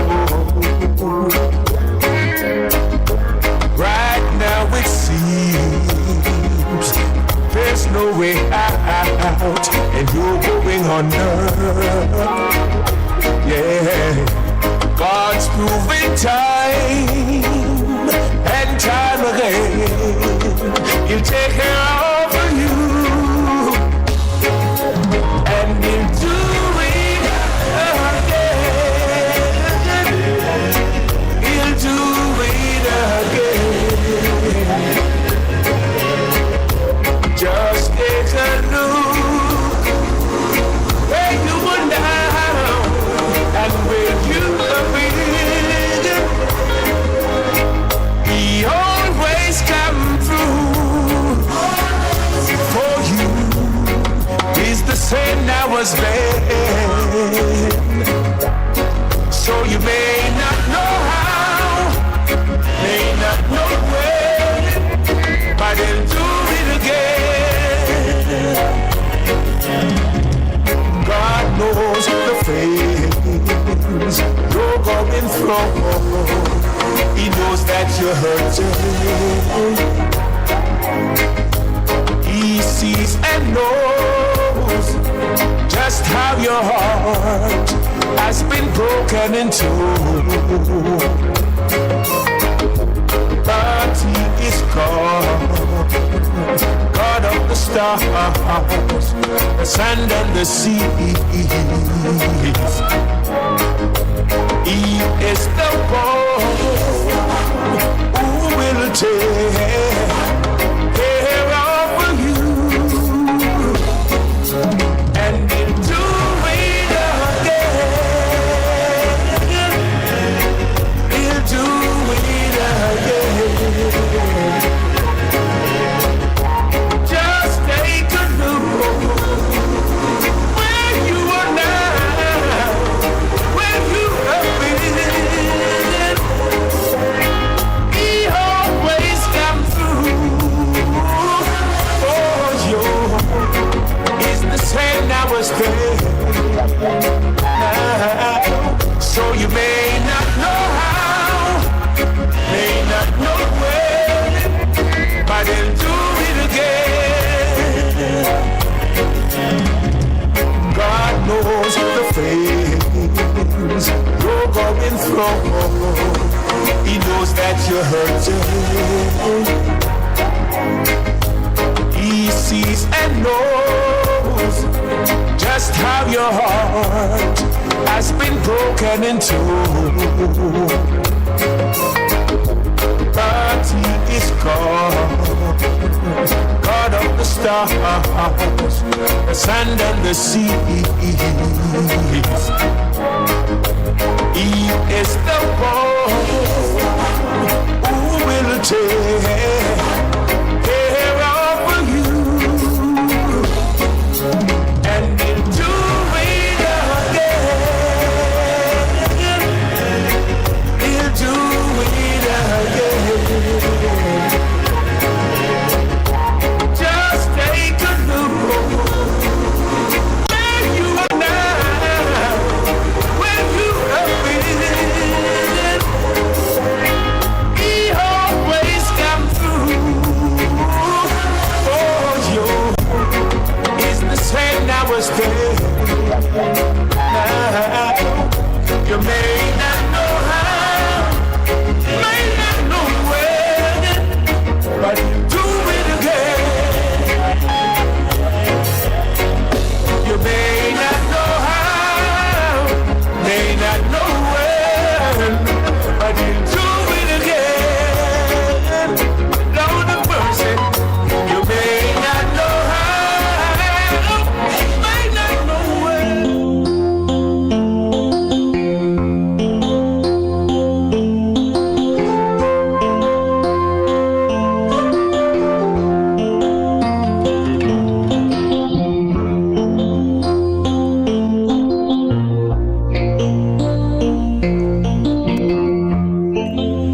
Welcome back to Rebel Radio.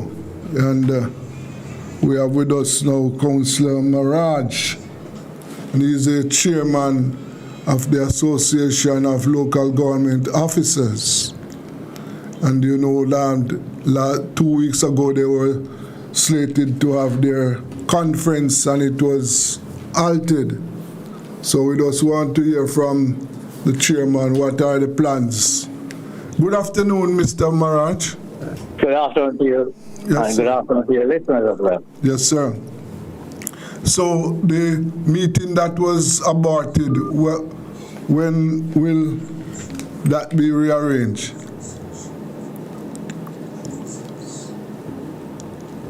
It's like we lost Councillor a while ago. Yes. I don't know why we lost him, but let me try and get him back. Yes, sir. Yeah, man, I don't know what's happening. Yes.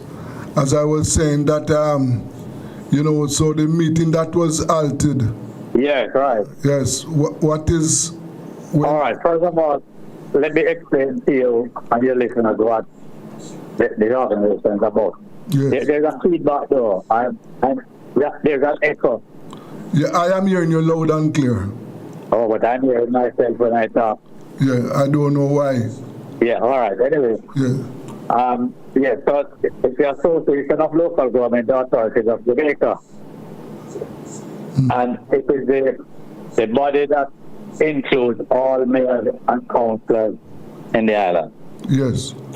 So we have 228 local government divisions, and we have the mayor of Portmore, who is not a councillor, but he's a mayor of our organization. Right. So it's a crazy trade union, eh? Mm-hmm. So we act on behalf of the council's interest, as well as we coordinate amongst the different parishes to ensure that we are on one level and we share best practices. Right. Yes. So, the annual general meeting, as you said, was halted because of some councillors who felt that, well, I don't know what to say, but the fact of the matter is that they felt that they were going to be outvoted, and so they decided to bring the meeting into chaos. All right. So what happened is that following that, we normally would have our executive meeting during the last week of the month. All right? Yes. And sometimes we have meetings. Sometimes it's called through because of lack of quorum. We have been having it online on Zoom since COVID came in. So we just continue because it's less trouble for us to be traveling all over the island. So what I know is that the meeting should be held next week. However, our Minister of Local Government, who still has a little attachment to the organization by virtue of the Constitution that was put together about 105 years ago when the organization started. So he intervened. He has asked, based on what happened, to meet with the executive before anything else happened.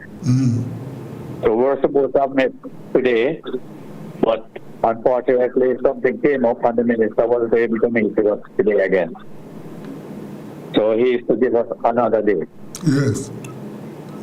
Following that, then we intend, it is the intention to have the meeting, executive meeting, which would look at all that happened, all that transpired during that event, and to see whether we need to take another date or we need to have a cooling off period or whatever the executive body decides. Okay. Let me ask you something. AGM is not an annual event. Yes, it's an annual general meeting. However, the Constitution was changed some years ago to biannual, so every 2 years. So when was the last AGM? The The last one was held in 2017, because the 2 years would have fallen during the COVID period when COVID started. And then from that, we had the COVID being extended for another 1.5 years, 3 years.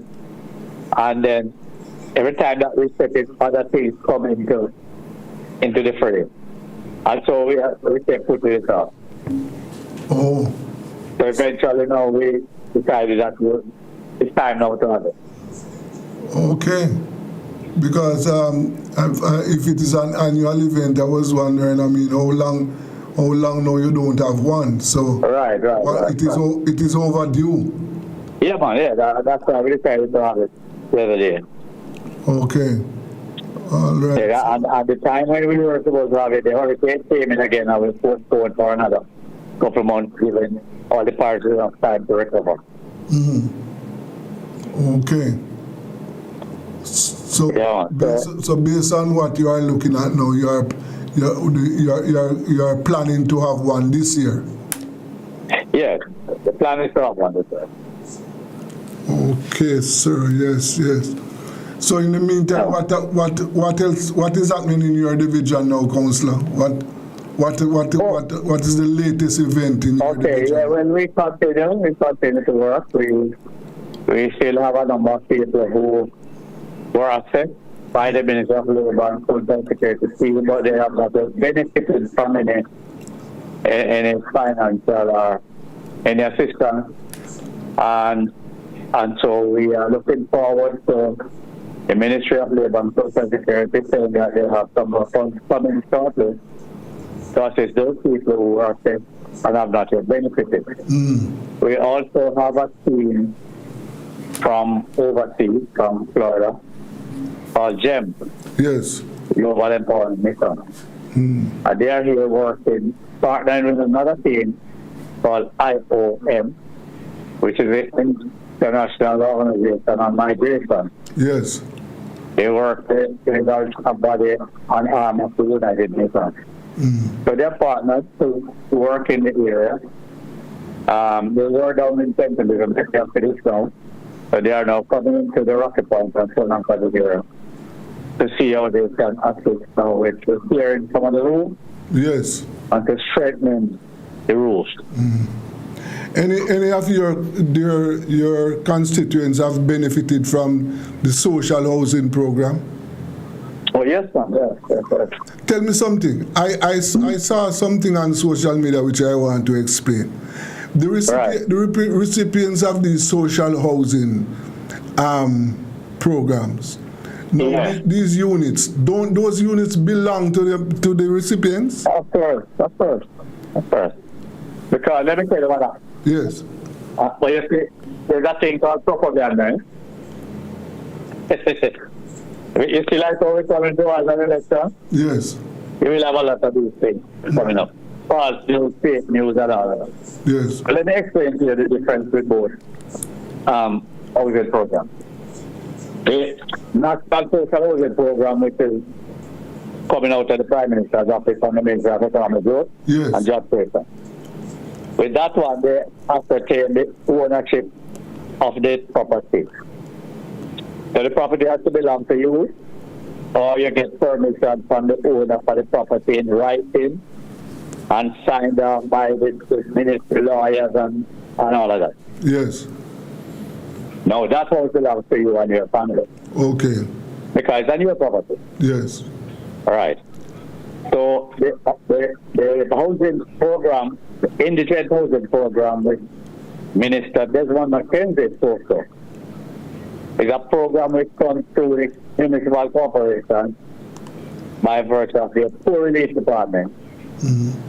And those houses are also, some of them are also built on property belonging to the recipients. Okay. All right? Now, those houses belong to them. Okay. And their families. Yes.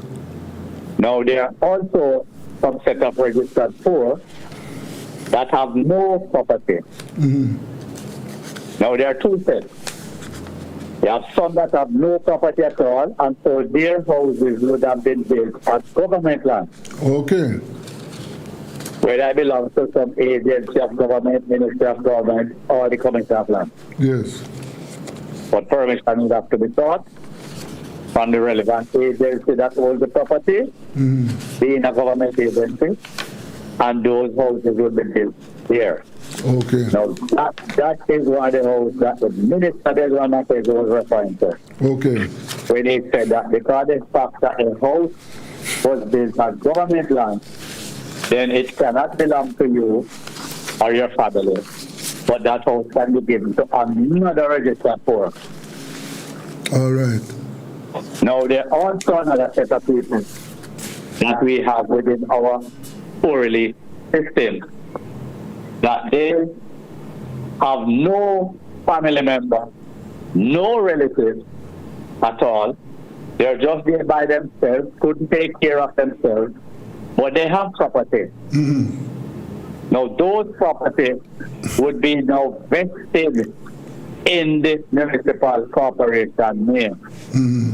Because the municipal corporation is putting up the funds to take care of you, whether you put you in the infirmary, or we feeding you daily, or we carry you to the doctor when you're sick, or we pay for everything for you, because that's the municipal corporation money, and your land is now vested to the municipal corporation for taking care of you. Okay.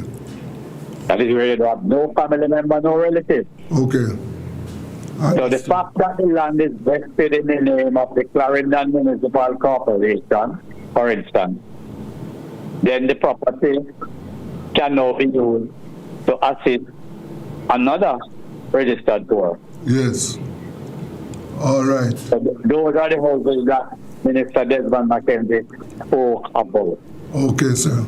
All right. But of course, being on the left hand here, people make all kind of propaganda and fake news and send out on social media. Yes. All right. Okay, All right. All right, Councillor, I want to thank you very much. Yes, man. You're welcome. And we will talk again. Thank you very much. Sure, anytime. Yes.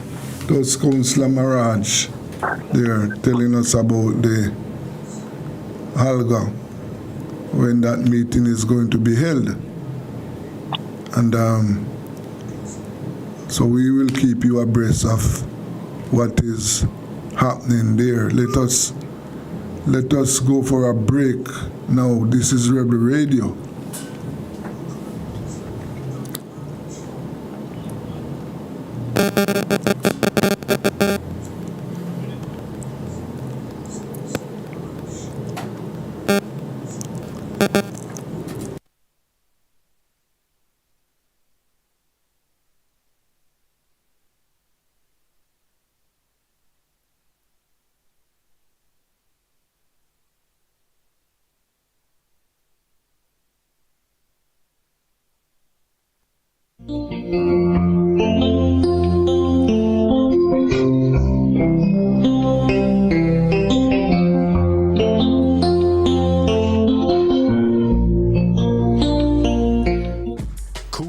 Service stations are the fastest, coolest service stations around. Drive through and buy your phone cards from Cool Biz. Yes, it's easy. No paper, no pin. From the fastest, coolest service stations. Quality fuels, lubricants, and refreshments at the lowest prices, the cleanest restrooms, and the smoothest service to make your drive even cooler. From the fastest, coolest service stations, get cool service and cool stuff fast at Cool Oasis service stations island-wide. Drink and please her. Never gonna tease her. Boom, bang. You don't know, so rubber dub, elk, tonic wine, the finest wine. So all of the man them wanna tune into the wine here, you know. You say if you don't want to go long and strong, you just tune into rubber dub. How safe are the canned foods in your kitchen? Canned goods are convenient and long-lasting, but are you storing and using them the right way? This Friday on the Big Bite Food Safety Show, we're talking all about the good, the bad, and the bulging. Are your canned foods safe? We'll share simple tips for checking your cans, avoiding common mistakes, and making the healthiest choices for you and your family. From dented cans to expiration dates, we've got you covered. Tune in at 4:30 p.m. for expert advice and fun food facts you won't want to miss. The Big Bite Food Safety Show, where smarter eating starts with safer choices.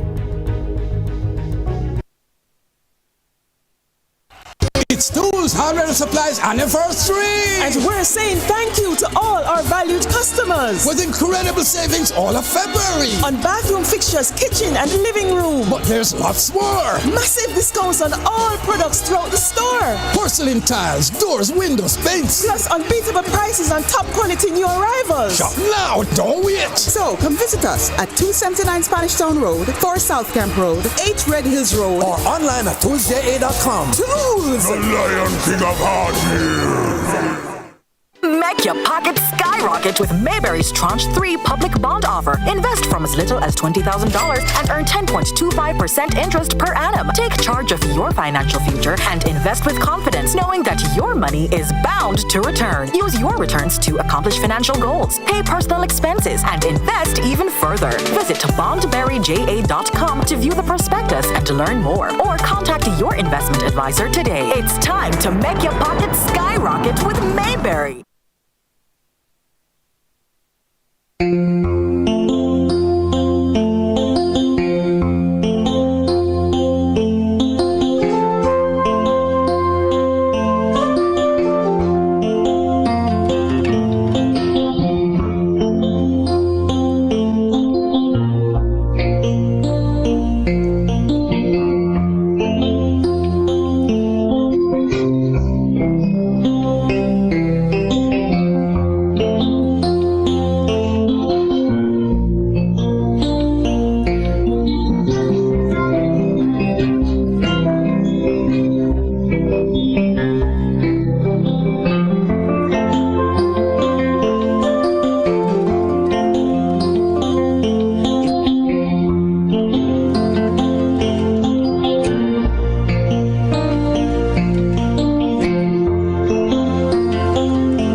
Want to welcome you back to Rebel Radio, and you know it's time for food security, and this is where we spend some time on Wednesdays looking at what is happening in the agricultural sector, what is happening with our ability to feed ourselves. And for the past 2 weeks, we started a discussion on how to fund agriculture. Yes. And we have with us Dr. Samuel Scott. Yes. He is an serious agricultural practitioner. We have Dr. Thomas, also, you know, well known in agriculture. And we have Mr. Hugh Johnson. We were supposed to have Dr. George Grant with us. We are going to try and get him again. But gentlemen, good afternoon. Good afternoon. Good afternoon, sir. Good afternoon, everyone. Yes. Good afternoon. And so you are not privy to this because I didn't send it to you. But Dr. Scott put out 2 documents to serve as a guide as to how we could fund agriculture. The idea is that we can input assess on selected agricultural products and use the funds from that to fund agriculture. Now, Dr. Scott put out, as I said, 2 sets of information. Doc, I would like you to,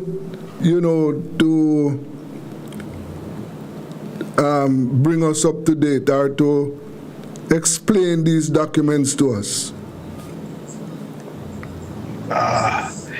Well, thank you very much. You were breaking up a bit, Desmond. Yeah. But last week you kind of put me on the spot by asking me what are the things that we feel could be a way in which we could finance agriculture, and that has been a debate that's been going on in different forums. And so what we did more or less was to take a few hours to compile some data across 5 product groups that you are importing, because everybody is talking about putting the pressure on food importers. And so we decided that we would make it a little bit more congruent in terms of looking at the different items to be imported. So we looked at agricultural machinery and equipment, we look at food, we look at petroleum products more or less, and we look at some of the agrochemicals and other items. So that would be the basket of items that you would be looking at in terms of imports coming in. Now, we only did it at the 2-digit level. And then later on in another discussion, there were folks who actually started to itemize different items, which you would be getting into the 4 and 6-digit level in terms of assessment, more or less. And what we saw over the 5 years, if you were to look at those 6 product groups and you impute a 2% cess or special levy on the imports of those items, that you could be financing, set aside for agriculture, anywhere from $2 to $4.25 billion using the spot exchange rate, the average spot exchange rate for any year, and given the items that you would be importing. We went a little bit further, and one person who was in my team said, why don't we look at some of the items that are the big ticket items that are being imported for food processing and food manufacturing. So we look at corn, soybean, rice, wheat, and sorghum, the big 5 or the big 6 as you'd call it. And even when we look at those, if you were to put the cess on just consumer food and beverage and some of those inputs that are used inside manufacturing, you really wouldn't be getting that significant amount of funding if you put that 2% cess. But however, if you look at those 5 groups that I just mentioned a while ago, and you put on the 2% special levy, you could be looking at 4.25, which then would be almost 30% of your budget, that 30% of your allocation to agriculture annually. Yes. Does that take care of it, sir? Dr. Thomas. Yes, you have done.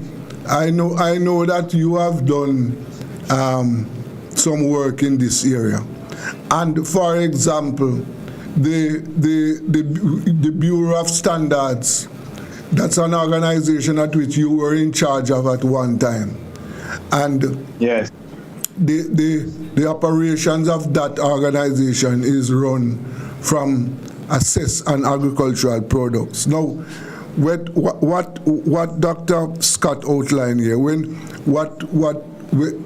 you compare that with what is in existence now, what are your thoughts on it? I think Dr. Scott selected a few items, 5 items, and I also hear him say that he put agrochemical too. You know, I believe that we should be a little bit more realistic. If we're going to select 5 items, and these 5 items are correction, 5 groups of items: agricultural machinery and implements, food and live animals and additive, crude fertilizer and crude chemicals, organic and inorganic chemicals, and petroleum and petroleum product. And that would be your 5 major baskets of import that amounts to almost 16 billion. As a matter of fact, it's more than that.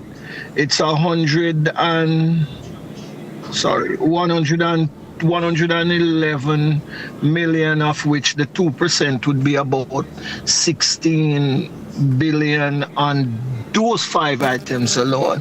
So that's the broader items that you would be looking at.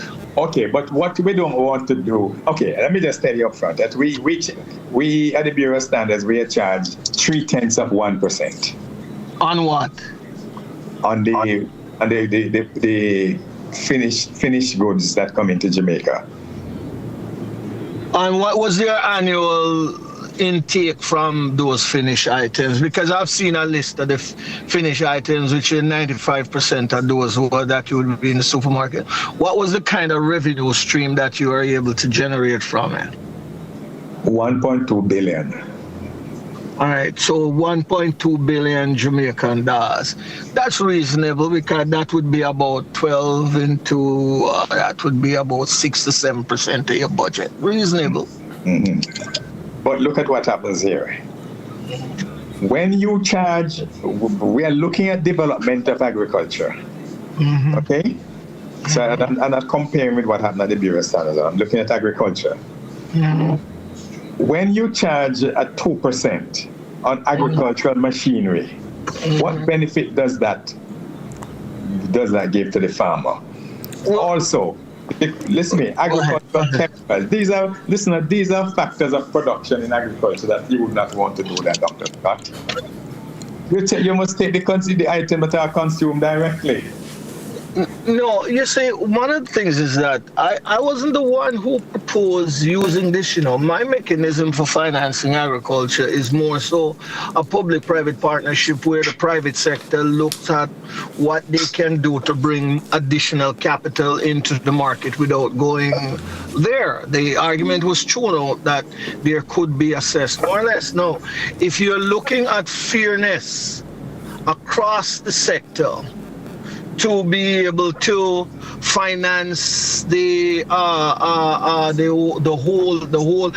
fairness in terms of the economy, then the question is, why impute only the cess on finished goods? And that's the conundrum that the policymakers, including yourself, is going to have. Is it going to be on the items that you import? Is it going to be on feed material, Is it going to be chemicals or stuff? If you're going to go again across the board, then you could argue the fairness of putting on a special levy, because once you put levy on one particular group, another group is going to cry out. It is like mixing concrete with too much water. So, you have to be careful how you apply that. Dr. Scott, I have been there, I've done that. Yes. And what you're saying needs a little bit more refining, I can tell you that. Yes. I've been there and I've done that, and I don't believe it was easy. I came up against the Jamaica Manufacturers Association and the private sector people, but we were able to come up with an amicable conclusion as to how we do it, and the length of time that it was supposed to be done for. Okay, because we realize that, and then if we are trying to protect agriculture, we are already paying 15% GCT on agriculture chemicals, 15% GCT on seeds, 15% GCT on fertilizer, and then go and charge a 2% levy on that again. So why don't you then charge a levy on the folks who bring in other consumer durables, washing machine, computers, not for agriculture. I beg your pardon? I said that the machinery and those kind of things, those are already settled in my portfolio at the time. But if we are looking at supporting the farming sector, the agricultural sector, okay, why then you are going to put a levy on the basic elements that are used in food production? Why don't you just deal with the matter of the food that is produced already abroad to come? That to me is more equitable. But I can argue for, and maybe this is why you come up against the Jamaica Manufacturer and Exporters Association. You could also argue that if you're going to be taxing just the final goods, why not tax intermediate products? Remember now, this is the argument coming from elsewhere. I am not the guy who is going to be in favor of any levy, so to speak, or a matter of using that mechanism to finance agriculture. I still believe that there are other ways that you can finance agriculture outside of bringing in a levy on certain items, because you're going to have different groups that are going to complain and different individuals who are positioned to do certain things that they're going to say, hey, look, it's not me, it's not my industry. And Dr. Thomas, the big elephant that I see from my perspective is when you put a tax on these finished products, how does it affect the cost to the consumer? Precisely. Hold on. How can it be precisely, Dr. Scott, when you're proposing 2%? 2% is a serious inflationary effect. No, listen, I am saying if you're going to apply 2%, it could be 1, it could be 2, it could be 3%. Then you have to broaden the basket of goods that you're going to impose that on, because as Desmond just said a while ago, if you're looking at finished goods, which are finished foods more or less, to put that duty on, what happens to the consumer who's already paying the 16% GCT on biscuit, crackers, buns, hot dog, bacon, the whole food provision system that you're going to be looking at? You rationalize that. And if it can be done, that is fine. You can do that. But at the same time, I'm going to say that I would implore on you that there are other groups that are going to complain about it. This is why, in general, we move away from those special tax and special levy and find other methods to finance. And I can see the politicians opposing that too. Exactly. They are going, whichever regime that is in power now is going to impose it. You are not going to have a bipartisan decision to fund agriculture by going at items which are inside the basic needs food basket, while you are going to allow other groups to have other items. Dr. Scott, I disagree with you 100%. I disagree with you 100% because we were able to get bipartisan support on this one. Okay. And that is documented, Dr. Scott. That is yes, but every policy mix, you see, have what is known as nuances. Yes. I don't think that it was that easy to get that levy on items to fund the Bureau of Standards without educating and convincing the policymakers. I'm not zeroing in the Bureau of Standards now. I'm zeroing on what the agreement was between both political parties for the establishment of an agricultural development fund by imposing a particular assess or a user fee on the importation of these agricultural products coming to the country. So let me ask you something now. Do you think the Jamaica Hotel and Tourism Association are going to be happy with you taxing their purveyors who are bringing in food for the tourists? But hold on, but the same Jamaica Tourism and whatever association you have there in the hospitality industry are the same ones who are taking the farmers' produce and not paying them after 6 months of consuming and selling their product. So what argument they have? They have no argument on this matter. Listen, you're in a democratic system. No, we're in a democratic system, but you can't have the same persons who are the principal players in the demise of an industry are the same ones who are going to tell you that when you suffer and produce what you can be produced locally and don't pay you for it in 6 months, what moral argument do they have to tell you now that you can't impose a user fee on the importation of some of the food that they import? I think a more rational approach would be to get everybody to sit in the table. And I have always mentioned that one of the models I see, which you guys may want to visit, and I know Jamaicans have this issue about small island and what have you, I would suggest that you look at the St. Lucia model in terms of how they manage the license to import agricultural items, and in which they look at financing different areas of agriculture. I mean, as I said, I'm more the guy who's going to argue for a private sector approach to solve some of these issues for obvious reasons, that you would be able to have a greater buy-in and a larger basket from which you can pull resources for that one. Maybe I'm wrong, but you are. Dr. Scott, you are. Yes, that's fine. That's perfectly fine. Let us hear from you, Johnson. You, what is your take on this so far?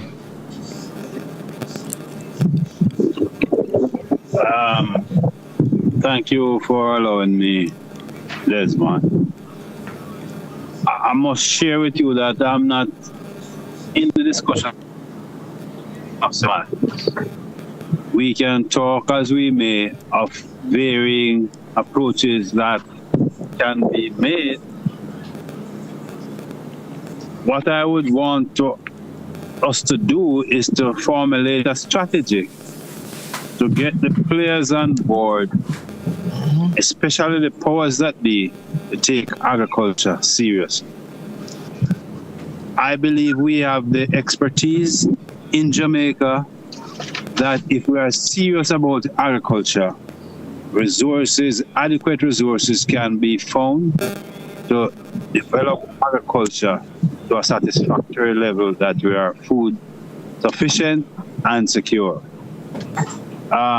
So as it relates to whether it's the black or the white or the brown, once there's a will, there is a way, and there's not the will. So I wouldn't bother to waste my time to be going through all these varying approaches that can be made.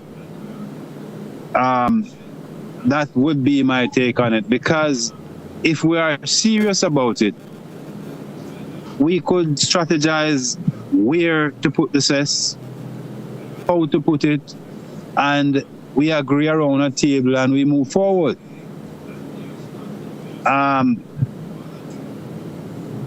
Agriculture is not taken seriously by the authority. It's more of a talk. And if we can't be denying the fact, that we are misleading or trying to fool ourselves as it relates to where agriculture is. You can't establish flagship endeavors like agro parks and not adequately resource them with infrastructure and the wherewithal to facilitate production. You are saying that they are doing well, and the most successful of the parks are just operating at 25-30% of its capacity, and you are saying they are doing well. Which examiner will give you a passing grade with 30% pass mark? So we need to get the fundamentals right before we can even deliberate in a sufficient enough way on those other functionalities. And there is where I stand as it relates to that. Sir Desmond. Yes. I understand what you are saying. I get it. But, gentlemen, we based on where we are, we agree that we can formulate, we can advance the argument to use the cess and, get some funds for the sector. So,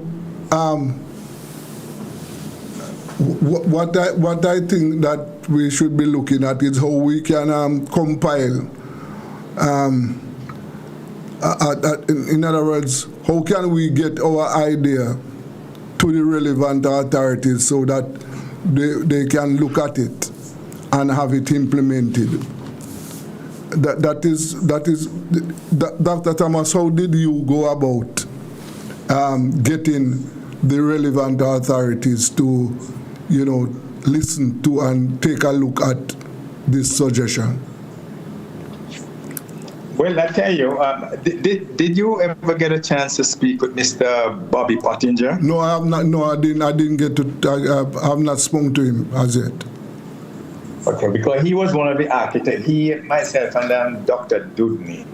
Yeah. Dr. Dudney were the basic architects in the development of this concept and the plan for submission to the cabinet of this country.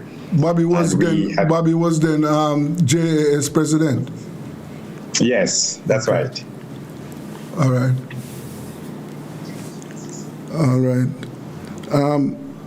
Dr.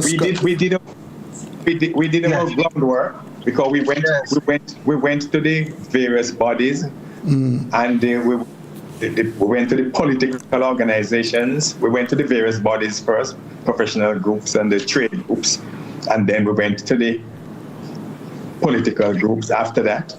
And after the political groups, then we were invited to make the presentation to the cabinet of the country at the time. Okay. Well, I appreciate what you has just said and what Omar has said more or less, but the decision to finance any sector has to involve everybody to put some skin in the game, including the farmers themselves, because if we believe that farmers are not rational or they are orphans, so to speak, you may be looking at some opportunities around it. So what I'm convinced is that the private sector could be one of the vehicles to bring in new capital inside the marketplace. And they do not have to be looking at only assuming all the risk, because there are other small open economies where you have government guarantee loan program where the government and the private sector work together. You have direct loan program, you have emergency loan program, you have all kinds of stuff that can be inside there. And I hear everybody talking about using different tools to get to the point of some semblance of assistance to producers. But one of the things that they have, most folks have overlooked is how they can get non-agricultural people who may have some capital that can invest in an instrument, an investable instrument, that then the government can use it as a guarantee loan program, or they can use it as some forms of using inputs, buying inputs and distribute more or less. And no one has ever come up with, most of the discussion I've seen over the last few years, especially in the Caribbean, no one has ever come up to really say, here are some investable instruments that you could use to fund the sector, and then we'll go from there. The mouth about a sovereign fund, they talk about a sovereign fund national, they talk about a sovereign fund by sector. I frankly believe that there could be a agriculture sovereign fund of close to $100 million US every year. If any of those governments were willing to work with an investment bank, local one, or whatever you are, a sponsored bank, in putting up an instrument that we can all invest in, and they could use the fund for that. Okay, gentlemen, just hold it there. I want you to hold it there for me. Let us take a break. We are on food security. Let us go for a break.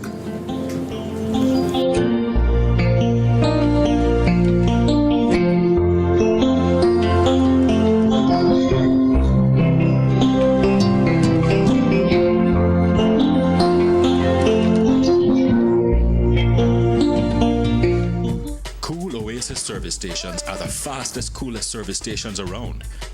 Drive through and buy your phone cards from Cool Biz. Yes, it's easy. No paper, no pin. From the fastest, coolest service stations. Quality fuels, lubricants, and refreshments at the lowest prices. The cleanest restrooms and the smoothest service to make your drive even cooler. From the fastest, coolest service stations, get cool service and cool stuff fast at Cool Oasis service stations island-wide.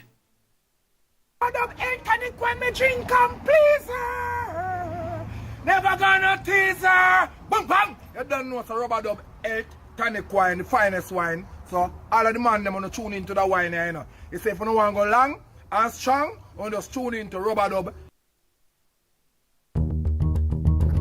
How safe are the canned foods in your kitchen? Canned goods are convenient and long-lasting, but are you storing and using them the right way?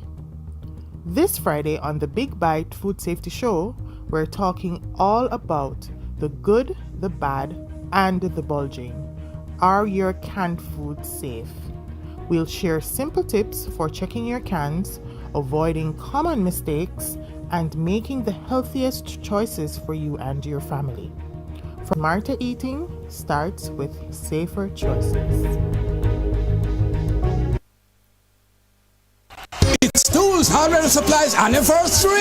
And we're saying thank you to all our valued customers! With incredible savings all of February! On bathroom fixtures, kitchen and living room! But there's lots more! Massive discounts on all products throughout the store! Porcelain tiles, doors, windows, paints! Plus unbeatable prices on top quality new arrivals! Shop now, don't wait! So come visit us at 279 Spanish Town Road, 4 South Camp Road, 8 Red Hills Road, or online at toolsja.com. Tools! The Lion King of Hardware.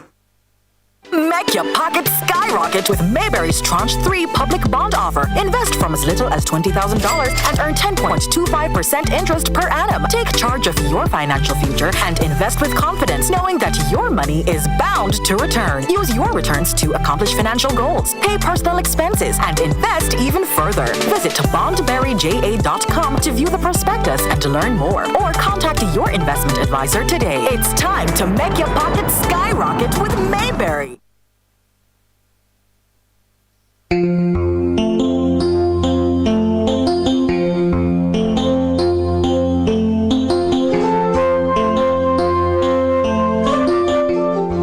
Yes, welcome back. Yes, to food security. We're talking to Dr. Samuel Scott, Dr. Omir Thomas, and Hugh Johnson. Gentlemen, and Dr. Thomas, here's a question that come to my attention. So, for example, if government should reduce the taxes on fertilizers and seeds and farm equipment, would that go a far way in assisting to fund agriculture? Okay. It would not necessarily do that, because remember, the taxes charged on fertilizer is minimal. It's the GCT that we pay, that the 15% GCT on fertilizers, the 15% GCT on seeds.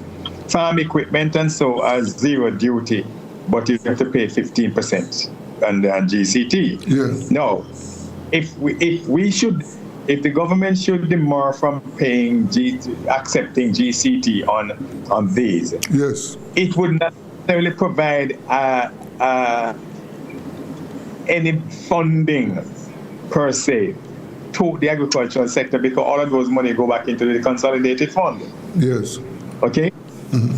So that would not necessarily be contributing to a fund for financing the agricultural sector. Okay. What that would make cost of production cheaper. Yes. Yes. Okay. So, gentlemen, we as I said, one of the things that we should do now is to see how we can get the authorities to look at what we have been saying, because work, based on what I understand, since you have been talking, that work has been done on this idea already. Sir Desmond. Yes, sir. The last time I made a suggestion for you to put a group of persons together, because significant work has been done, and as I said, the expertise is here, the experience is here.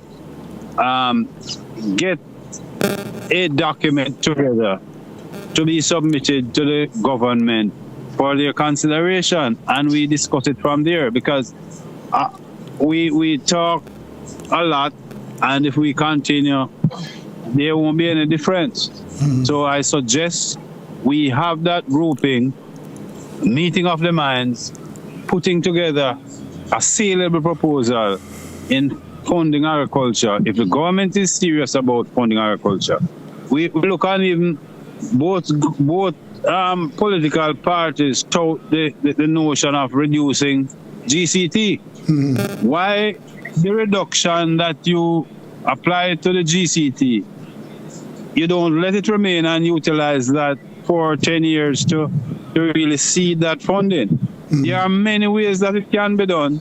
What we need is the seriousness to see agriculture as a necessary vehicle for growth and development and sustainability. I think that is where the problem lies, as it relates to whether we are serious or not, or we are just playing to the gallery. Mm-hmm. You know what is so ironic is that the last ad that came on a while ago, just before we all came back, speaks to an instrument that many other places have used to fund agriculture, and not only agriculture, but many other sectors, so to speak. Don't know if you guys were listening to the last one with the Mayberry $20 million bond, 20,000 bond or what have you, fund, more or less. But piggybacking on what you were saying, if they are serious, put together a mix of stuff that would be available, that could be done and could be realistic, more or less. Right now, as I said in the earlier discussion that the minister had on another forum, that this same issue came up about finance and agriculture, and there were discussions inside of it that I think are reasonable play. And for me, right now, I'm telling you that what would be one of the most to any government, any one of the CARIFORUM government, would be to set up agricultural bonds that could be financed through people who are in agriculture, people who are outside of agriculture, but it has to be an investable tools where there would be some returns, but the cash would be there available for the government and the private sector to be able to manage that process. That is not pie in the sky or something that is a dream. It's a question of you wanting to move forward in doing something where you combine the fiscal tool, which is the cess, and the financial tool, which would be investable instrument in the market to be able to come up and finance and this is not your father's agriculture where they draw a stick in the ground to make a hole to plant seed. This is where you're looking at innovation and technology to drive our culture. And it may be a hard thing to say, but if there are farmers who are not able to move with those things, more or less, they may fall, and there are evidence to show where farmers move in and farmers move out, farmers that have the financial acumen to be able to access, use capital, use loans, and do things. I don't see any difficulty in that front. Yes. So Dr. Thomas, I'm asking you for what you think should be the next step. We discussed the next step about 2 weeks ago.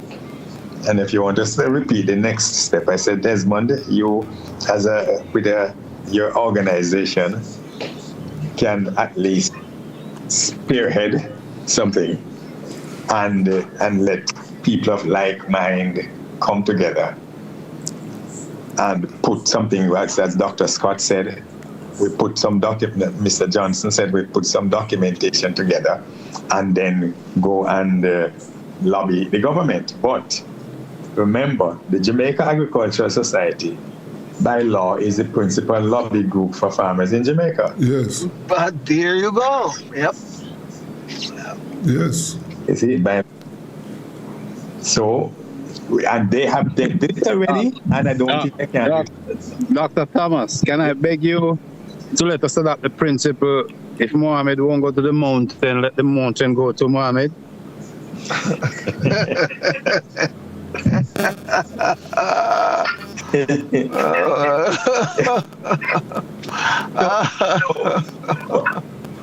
Well, you remember some years in 1988, 1997, there, or 95, it was 95, I think it was, we had what we call a national consultation. And I think agriculture featured prominently in that national consultation. We met for almost 5 days at the national arena, at the conference center. Okay, and we came up with a comprehensive plan as to how we will deal with agriculture and also on the financing of agriculture. And that national consultation was led by the most honorable Percival James Patterson. Okay, and all the government agencies made their presentations, and the agencies of the private sector made their presentation, we had their discussions, and they end up with a final paper. Now, where is the document? I'm not able to find it in my archive, but I know it exists, and it has all the salient information that Dr. Scott is mentioning, the matter related to floating bonds and those type of things for agriculture. All of those things were there. Good. Not that we don't have the national will. You see, we have the national will, but there's need for dynamo. Yes. Yes, I can see that.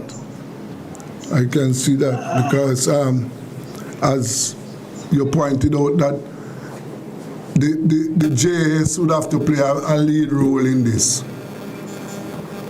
Yes, must. Because I remember, I drag your memory again. When we had difficulty with the poultry industry, it was going in a particular direction. Okay, one of the leaders in the poultry sector leverages influence and bring farmers from all over Jamaica. Government. Mm-hmm.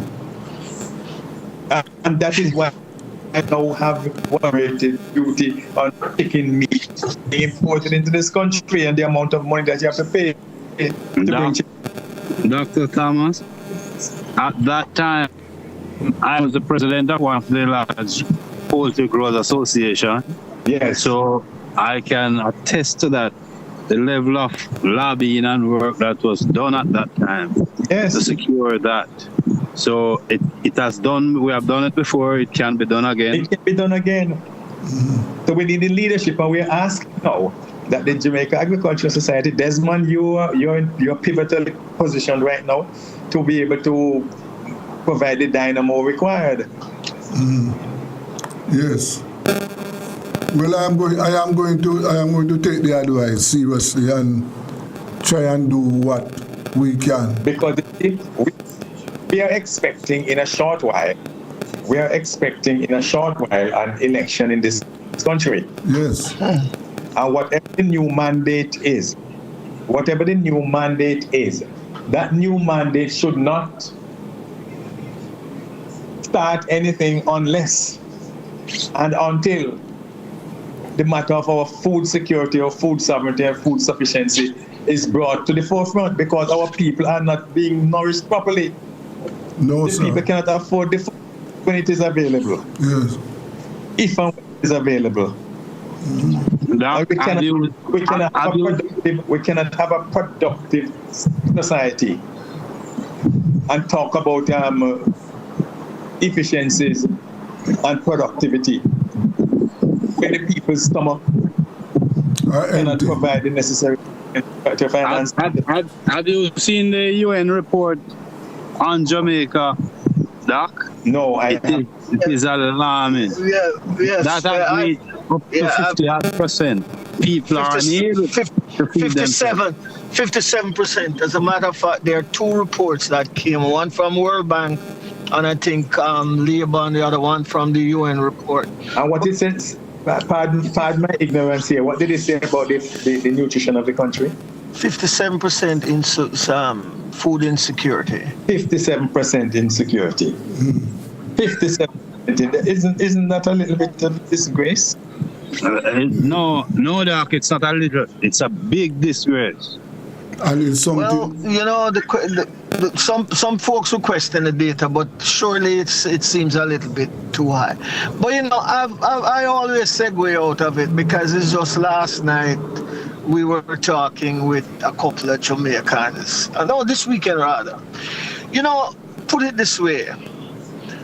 The first time that I ever had chicken back is when I came to visit relatives in Kingston who were more sophisticated than their relatives in town and in the country.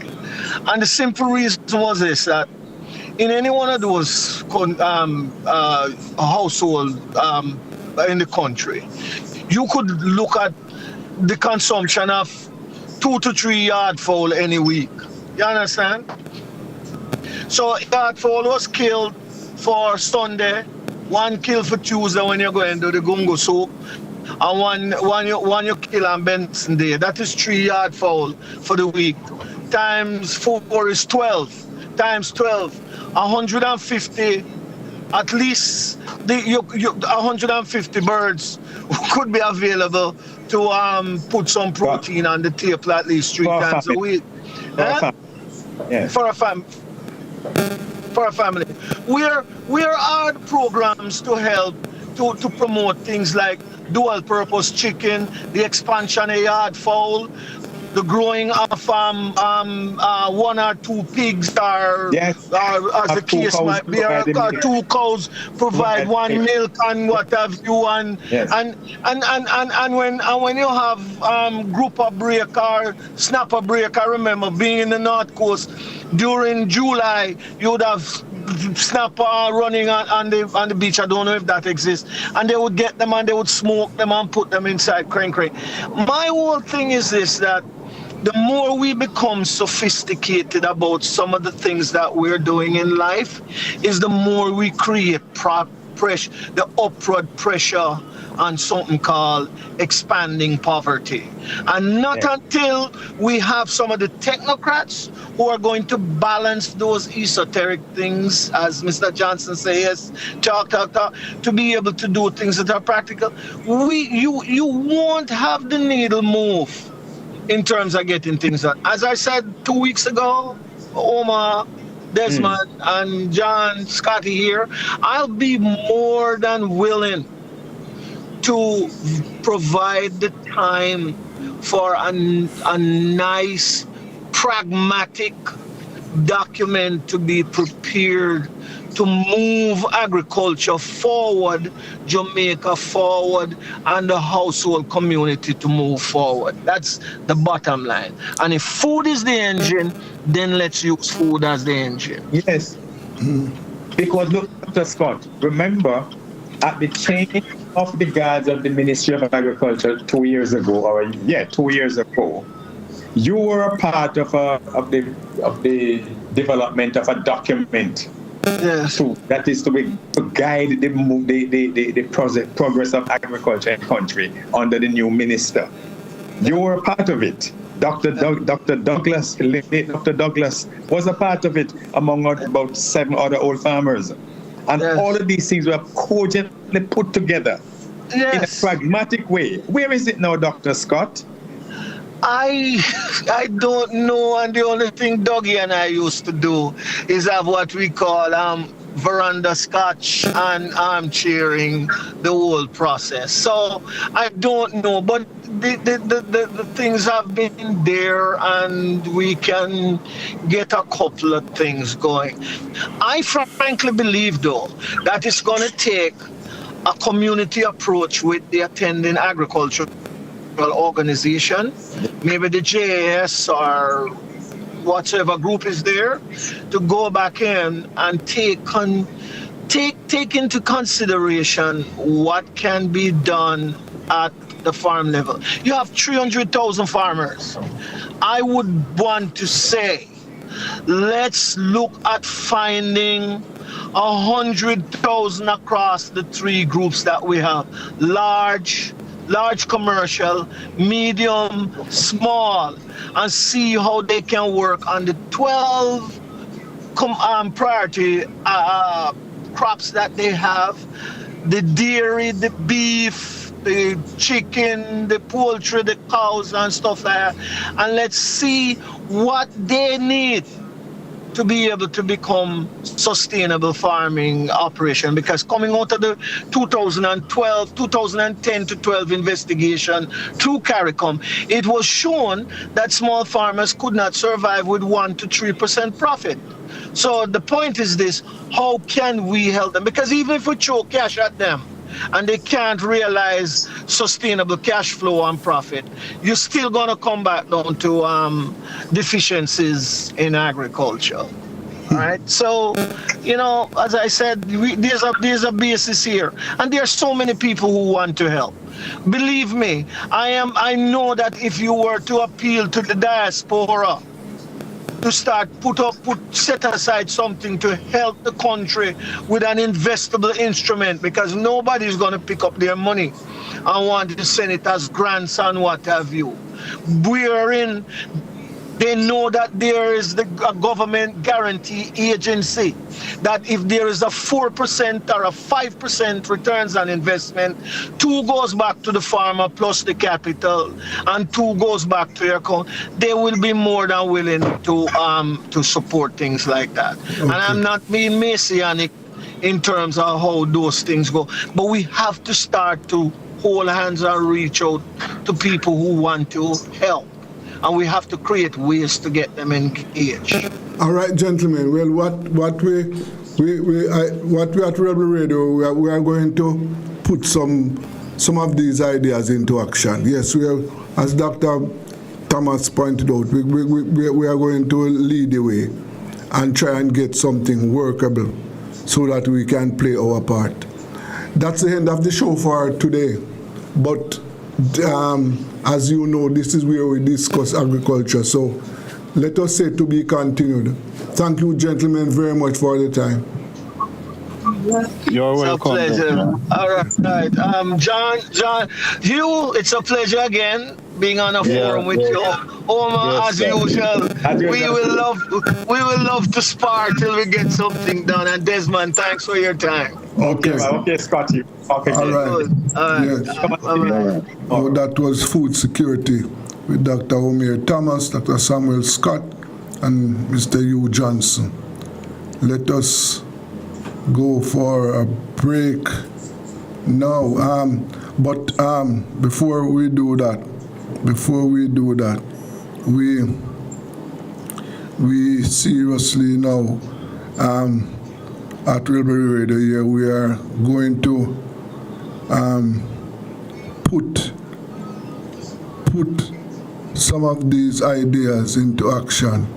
So we're going to come up with a group and put something on paper, yes, so that we can forward it to the relevant authorities, the JAS. We have to get them involved, and all the other relevant groups, so that we can get an action plan to assist agriculture. Let us go for a break. This is Rebel Radio.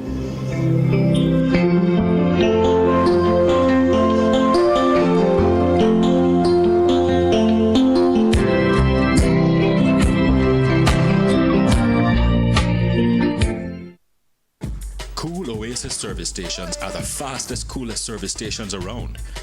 Drive through and buy your phone cards from Cool Biz. Yes, it's easy. No paper, no pin. From the fastest, coolest service stations.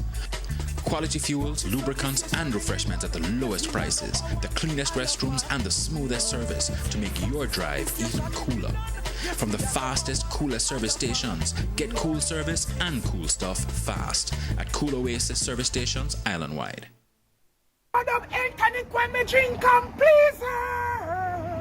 Never gonna tease her. Boom, bang. You don't know, so Rubber Dub 8 tonic wine, the finest wine. So all of the man them wanna tune into the wine here, you know. You say if you don't want to go long and strong, you just tune into Rubber Dub. How safe are the canned foods in your kitchen? Canned goods are convenient and long-lasting, but are you storing and using them the right way? This Friday on the Big Bite Food Safety Show, we're talking all about the good, the bad, and the bulging. Are your canned foods safe? We'll share simple tips for checking your cans, avoiding common mistakes, and making the healthiest choices for you and your family. From dented cans to expiration dates, we've got you covered. Tune in at 4:30 p.m. for expert advice and fun food facts you won't want to miss. The Big Bite Food Safety Show, where smarter eating starts with safer choices.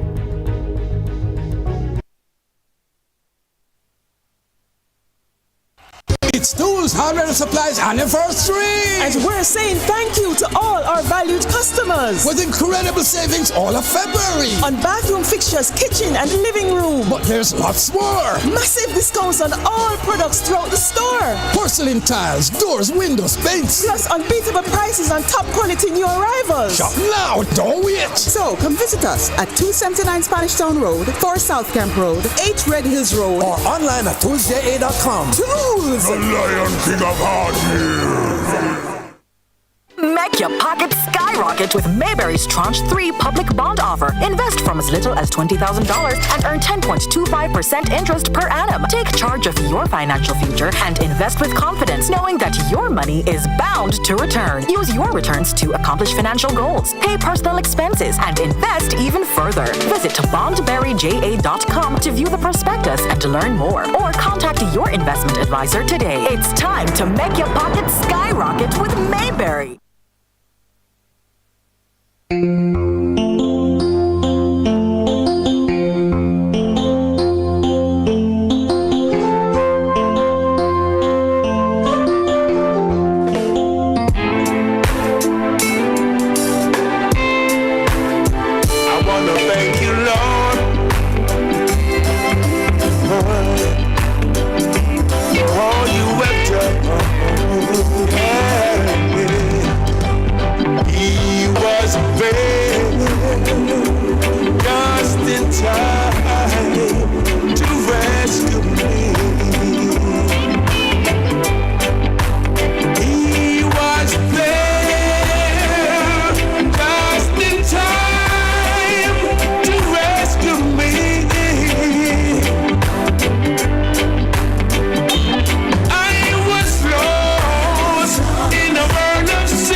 He was dead.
have faith. You need to borrow, for no one can feel none of your needs that you won't mention. You just call on your brother when you need a hand. We all need somebody to lean on. I just might have a problem that you'll understand. We all need somebody to lean on. Please, there is a load you have to pay that you can't carry. I'm right up the road and I share your load. If you just call me, call me,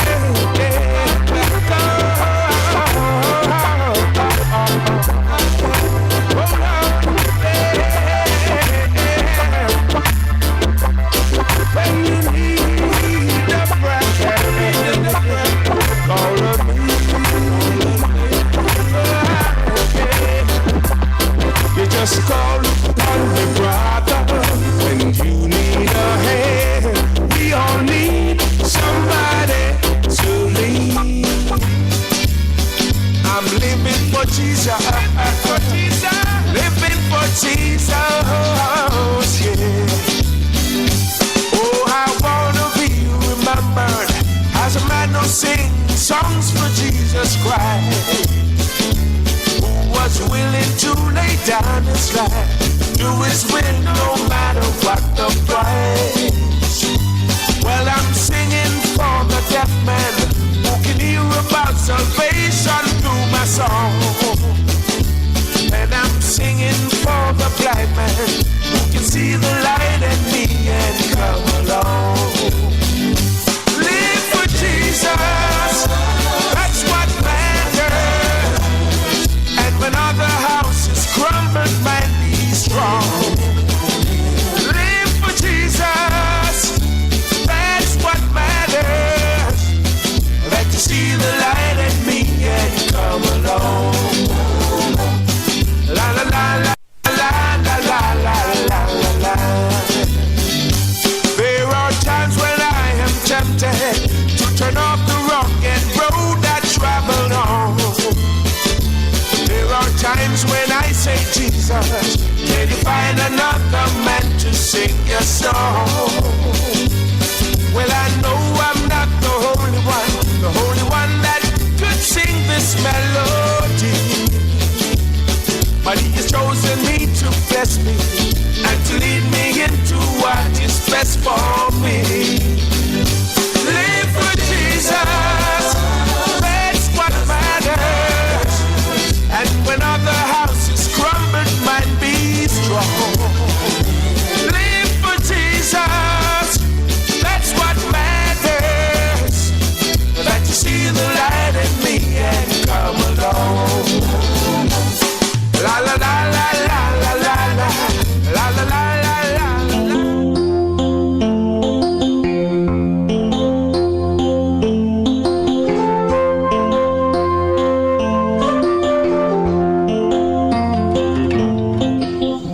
Okay, welcome back to Rebel Radio. Yes, and we are going to talk some politics now. We have with us Miss Nikisha Burchell, and she is the PNP contender for Southern St. James.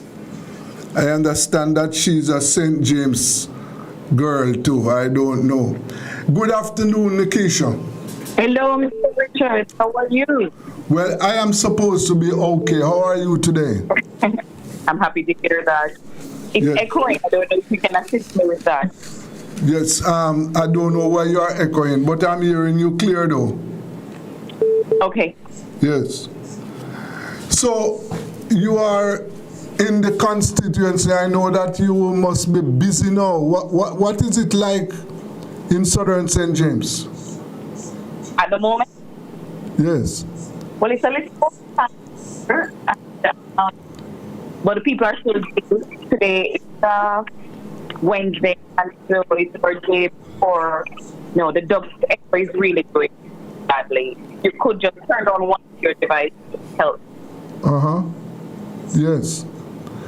But so how are you getting along in the constituency? I am Southern St. James. You are there to who are you opposing? Which one of the which? Okay. I'm a little bit difficult hearing because it's echoing. You may have on two devices, and that's what's causing it. What did you say? Come again? I can't hear you well because it's echoing, and I'm assuming it's something on your end. Oh, well, hold on there. Let me see. Yes. Let me see what can be done to improve the quality. Thank you. All right, hang up and let me try and call you back. Oh. Yeah. Yes, we are trying to make contact with Miss Nikisha Burchell. But I don't understand. She's having some issues, some telephone issues. I don't understand why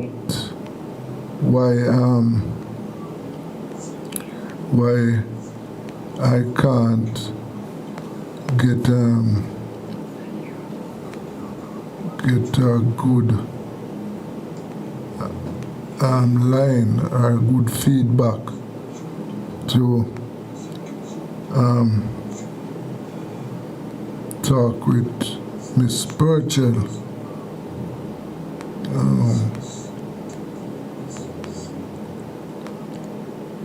Yes, I said I don't know what is the problem why I can't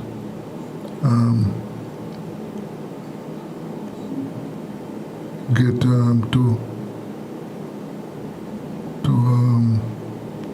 talk with Miss Burchell.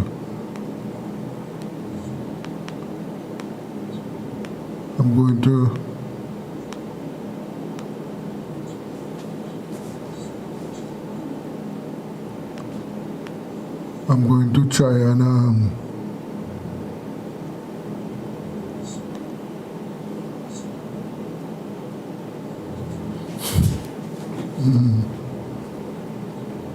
yeah. Let me try and call her from WhatsApp and see how we can improve the communication. She is contending down in Southern St. James. Miss Burchell? Yes, this is way better. Okay. Thank you. All right. Yes.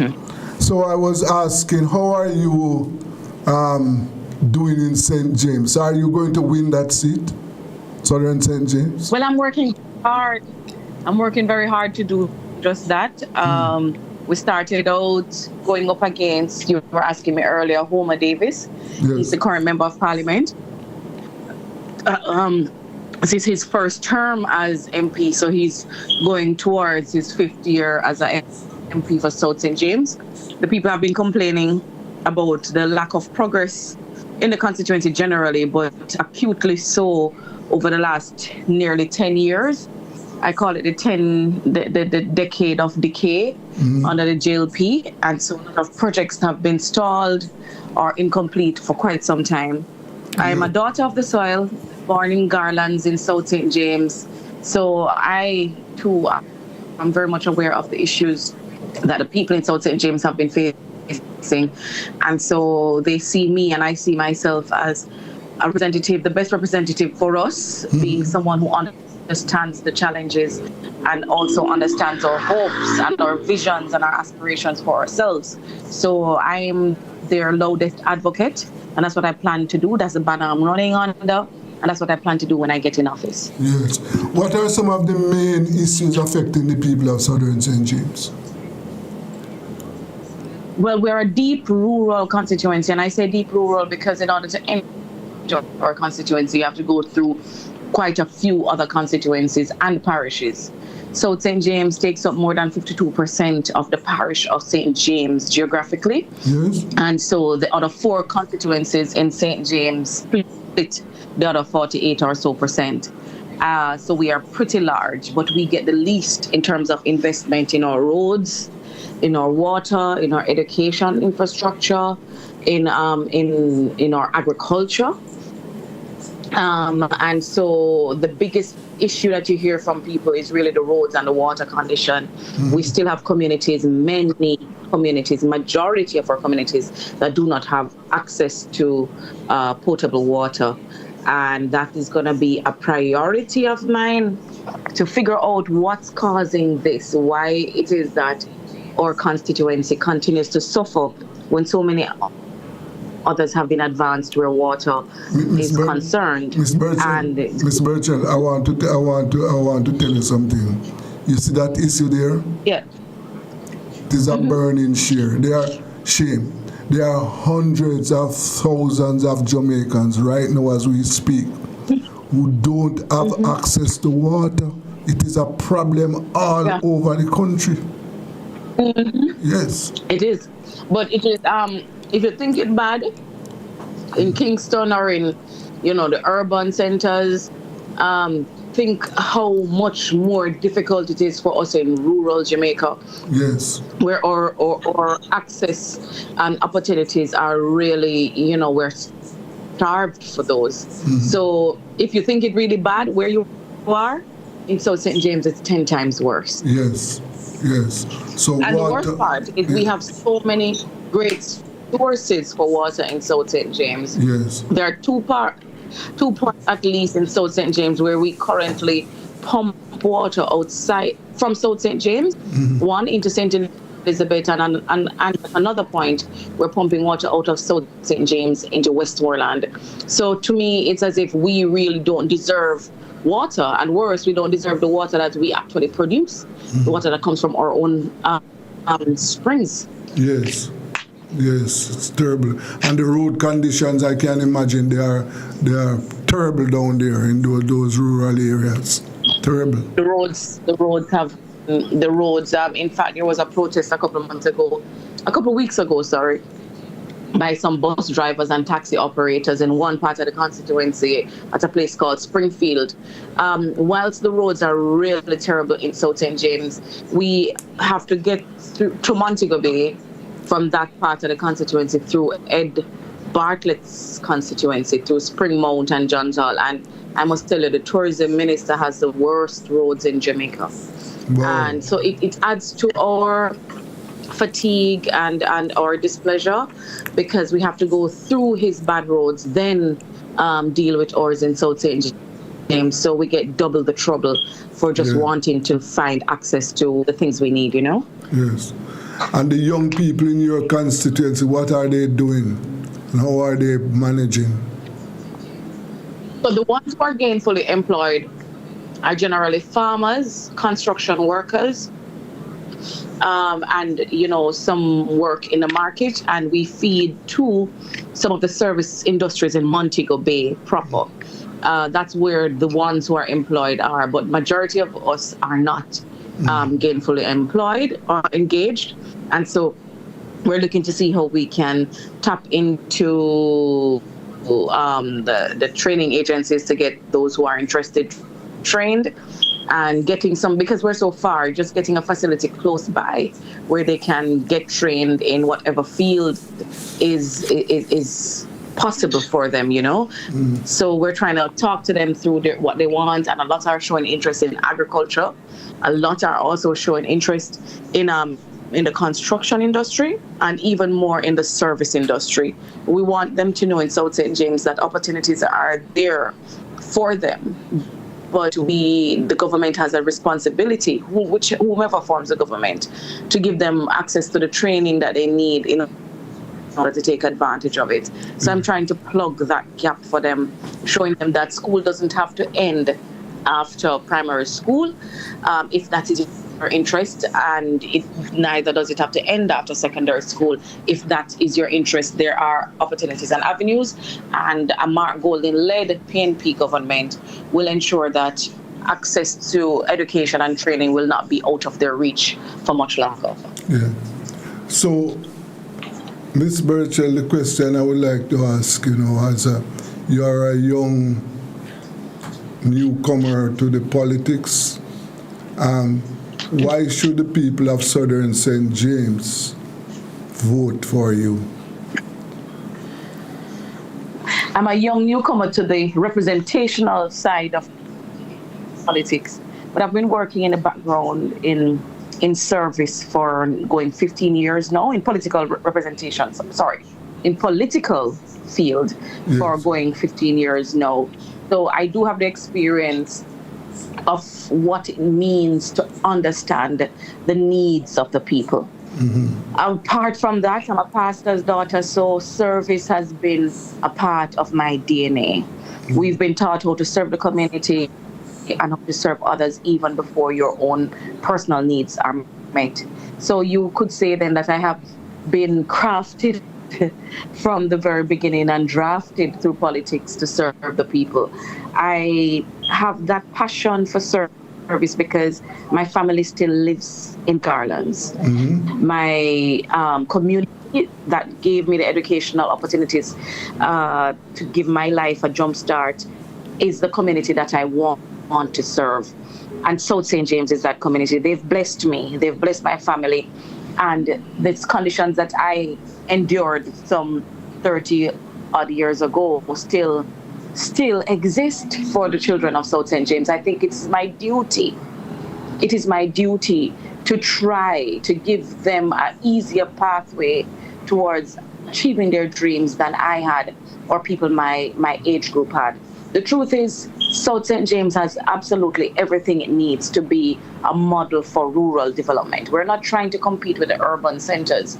We want to keep our rural identity, but we also believe we deserve a fair share of the development budget. I feel that if you invest in the things that we as a community have crafted to form our vision, then South St. James could be a great place to help Jamaica earn, to help us with food security as we're an agricultural belt, and even with water so that we can sustain ourselves and other constituencies during the dry times. I believe I'm the best person to carry that message because I've lived it, continue to live it, and I have a passion for serving my people. Okay, all right. And so far, what is the response from the communities to you, the people? How are they responding to you? It has been tremendously positive. Even from supporters of traditional supporters of the Jamaica Labour Party, I am very pleased that they done politics in a lot of the instances. Of course, you have the diehards, but you do have those who are saying, this is a love vote for them. They're voting for their own and someone who they believe in. The truth is, they have expressed to me that, Nikisha, we have so much hope in you. We're giving you our hope vote, And so I take it as an awesome responsibility and such a heavy responsibility that I have no choice than to go there when they give me that tick, to go there and to live up to the expectations they placed on me. It's a tremendous burden, but it is something that I'm going to be throwing myself in, ensure we get what we deserve in South St. James. Okay. Well, want to wish you all the best and hope that you will succeed. So thank you, sir. Yes, at Rebel Radio we are talking to the contenders, so we will keep on talking and for you to keep us abreast of what is happening in your constituency. Thank you very much, Ms. Burchell. God bless you. Take care.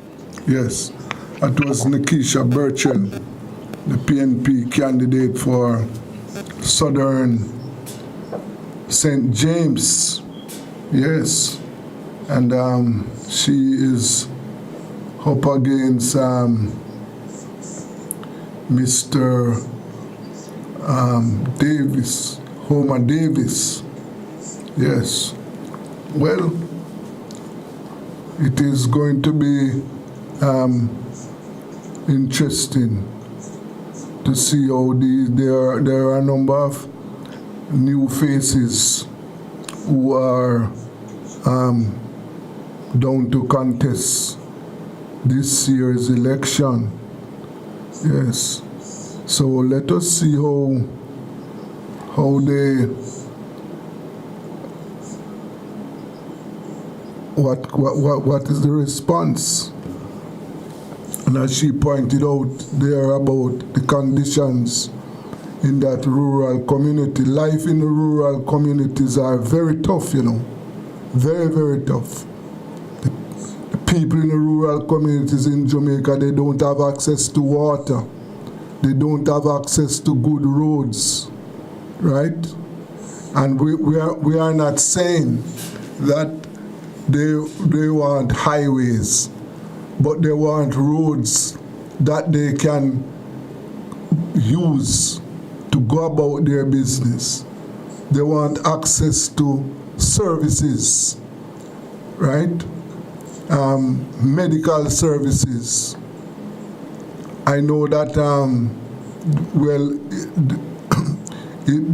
some of these communities, I know they might have electricity, right? But the fact still remains that life is very tough, especially for the young people. Opportunities in these rural communities are very scarce, and therefore these young people are left to fend for themselves. Something will have to be done to address these issues. Let us take a break. This is Rebel Radio.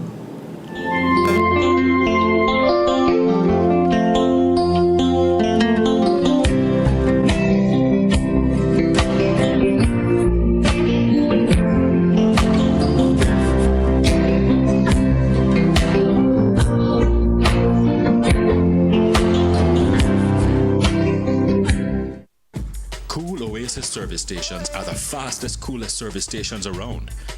Drive through and buy your phone cards from Cool Biz. Yes, it's easy. No paper, no pin. From the fastest, coolest service stations. Quality fuels, lubricants, and refreshments at the lowest prices. The cleanest restrooms and the smoothest service to make your drive even cooler. From the fastest, coolest service stations, get cool service and cool stuff fast at Cool Oasis service stations island-wide. When me drink and please her, never gonna tease her. Boom, bam. You don't know, so Rubber Dub 8 tonic wine, the finest wine. So all of the man them wanna tune into the wine here, you know. You say if you don't want to go long and strong, you just tune into Rubber Dub. How safe are the canned foods in your kitchen? Canned goods are convenient and long-lasting, but are you storing and using them the right way?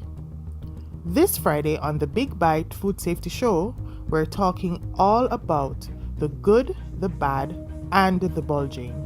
Are your canned foods safe? We'll share simple tips for checking your cans, avoiding common mistakes, and making the healthiest choices for you and your family. From dented cans to expiration dates, we've got you covered. Tune in at 4:30 p.m. for expert advice and fun food facts you won't want to miss. The Big Bite Food Safety Show, where smarter eating starts with safer choices.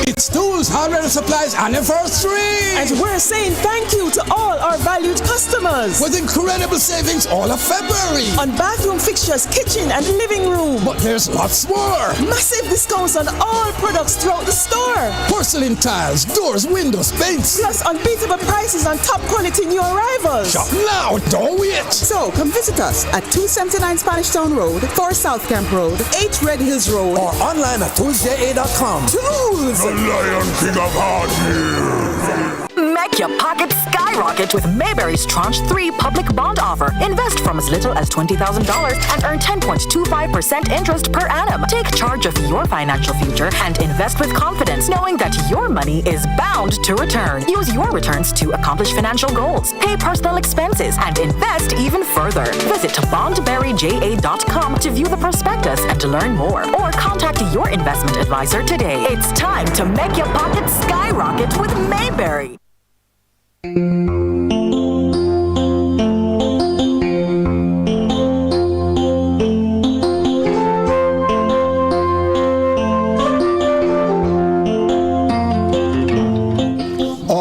All right. Welcome back.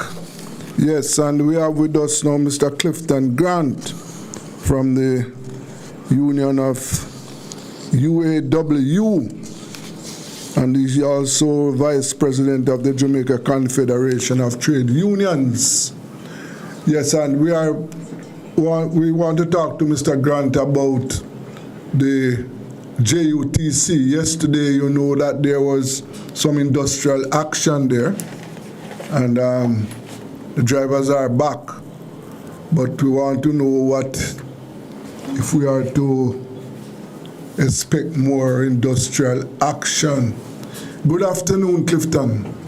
Good afternoon, Desi, and your audience. Yes, sir. So, what is the true position at the JUTC? At this point, yes, the workers are back on the job from once we signed the resumption formula yesterday afternoon. Mm-hmm. They start rolling out the buses, so they are in full flight now. Okay. Yes. What I saw in the media for the reason for the strike is, you know, I don't know why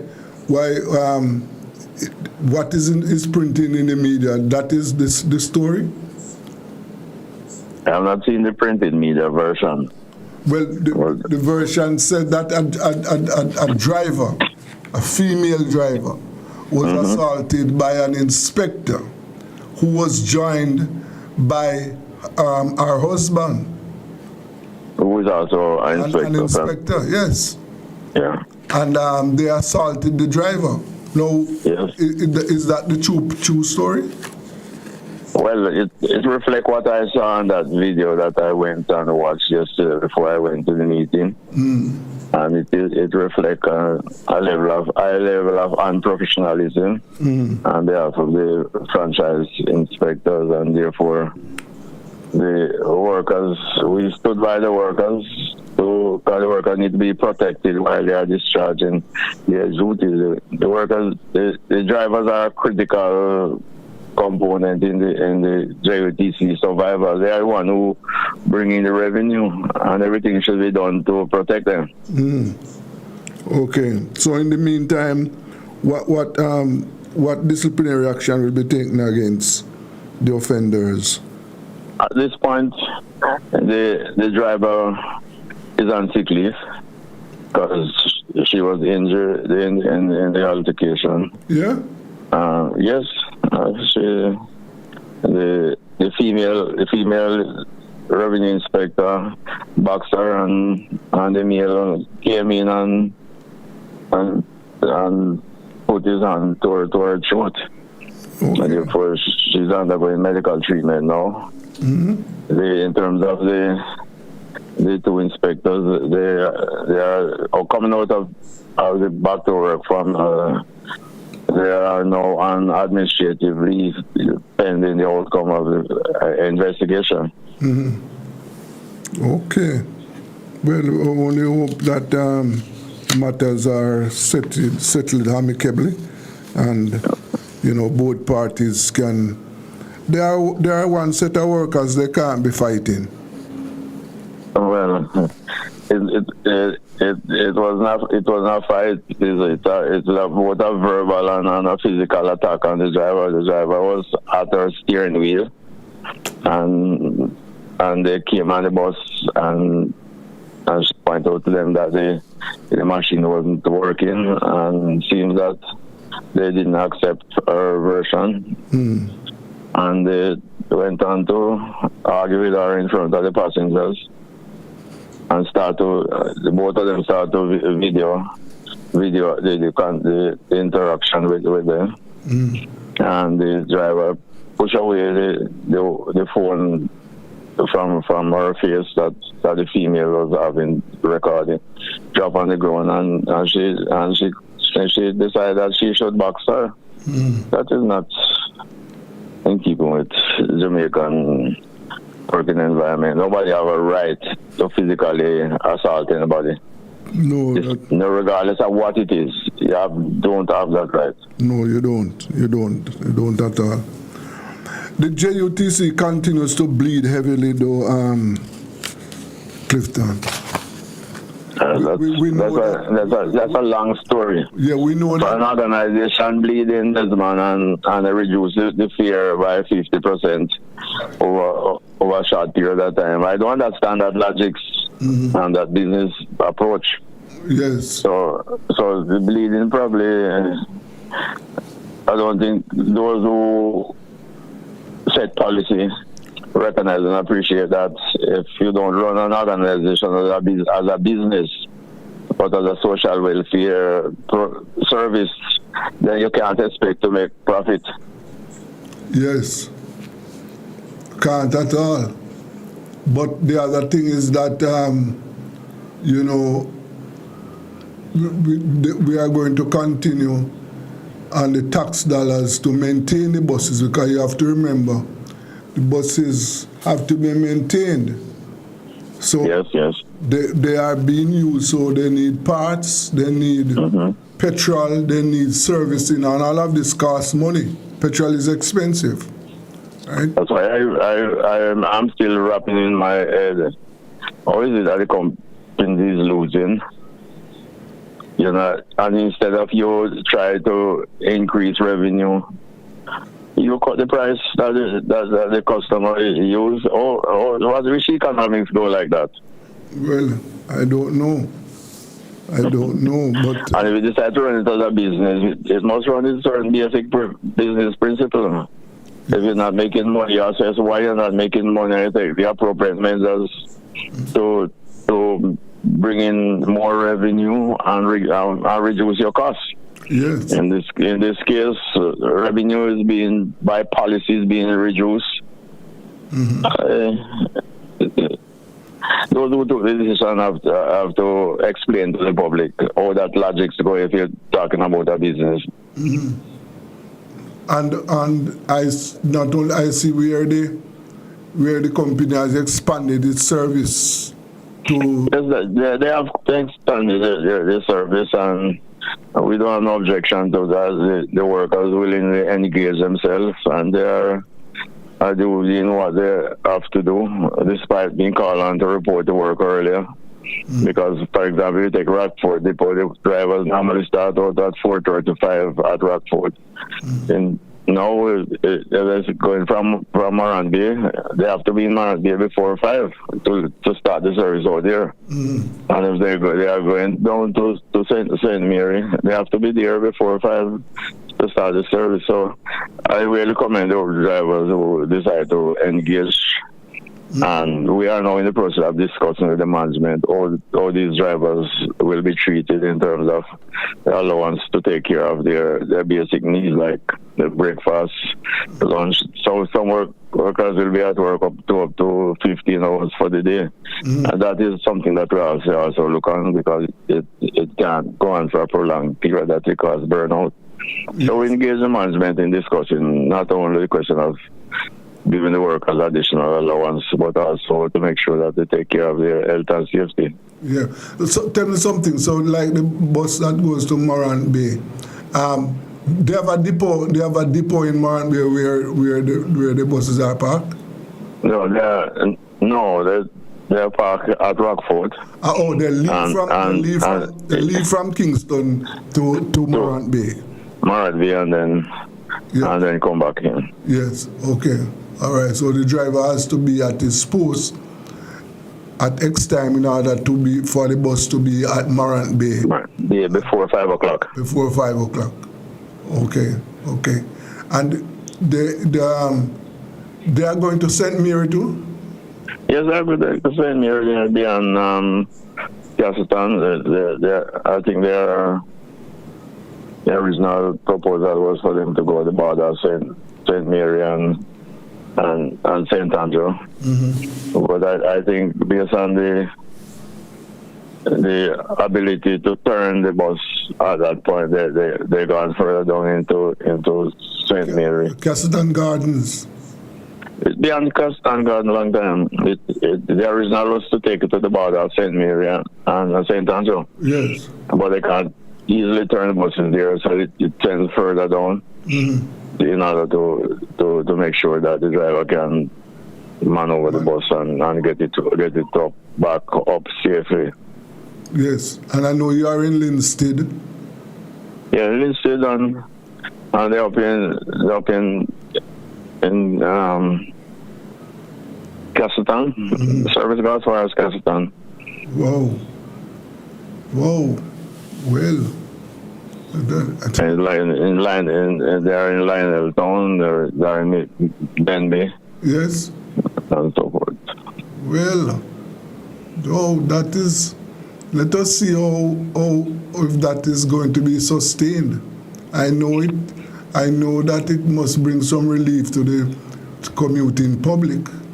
Yes, definitely, and therefore that's why I commend the drivers to. When it was announced, they didn't give much time to prepare, but they respond to the call of duty. Yes. And they started out with the Morant Bay Yalas route, and now it has expanded to different places. Mm-hmm. Right. And based on your feedback, Colin, the commuters are taking the buses. Yes, the commuters are very happy about it. And I think it might be a positive signal to the revenue base of the company. Yes. Well, that's good news. So let us see how that is maintained so that people can get transportation. That is a very good move to especially school children. Yes, that is a I think the service down to Ola and into Mapen and Lionel Town dedicated to school service. Yes. So that is very good. So okay, let us keep our eyes on what is happening. Yeah, we keep the dialogue going. Take care of yourself. And thank you for accommodating this discussion. Okay, sir, right. Yes, that was Mr. Clifton Grant. They're keeping us abreast of what is happening at the JUTC. And, it's a good move by the government. Yes, to extend the service to these rural areas. Yes, very good move. And school children now have it easier to move about, go to school, because we know that it is a problem. We know has been a problem for them to get transportation. So it is good to see that the government has expanded the service, and let us hope that it will be continued. Yes, let us hope that will happen so that the people can have access to better transportation. Yes, that is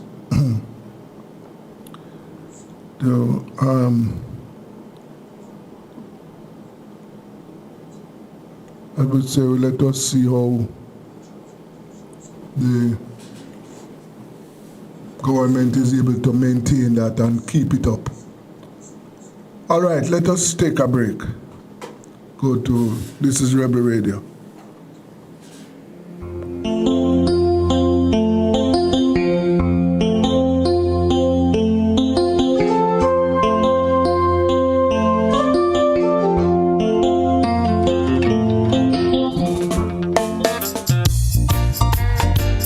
Jesus' love is so sweet, yeah.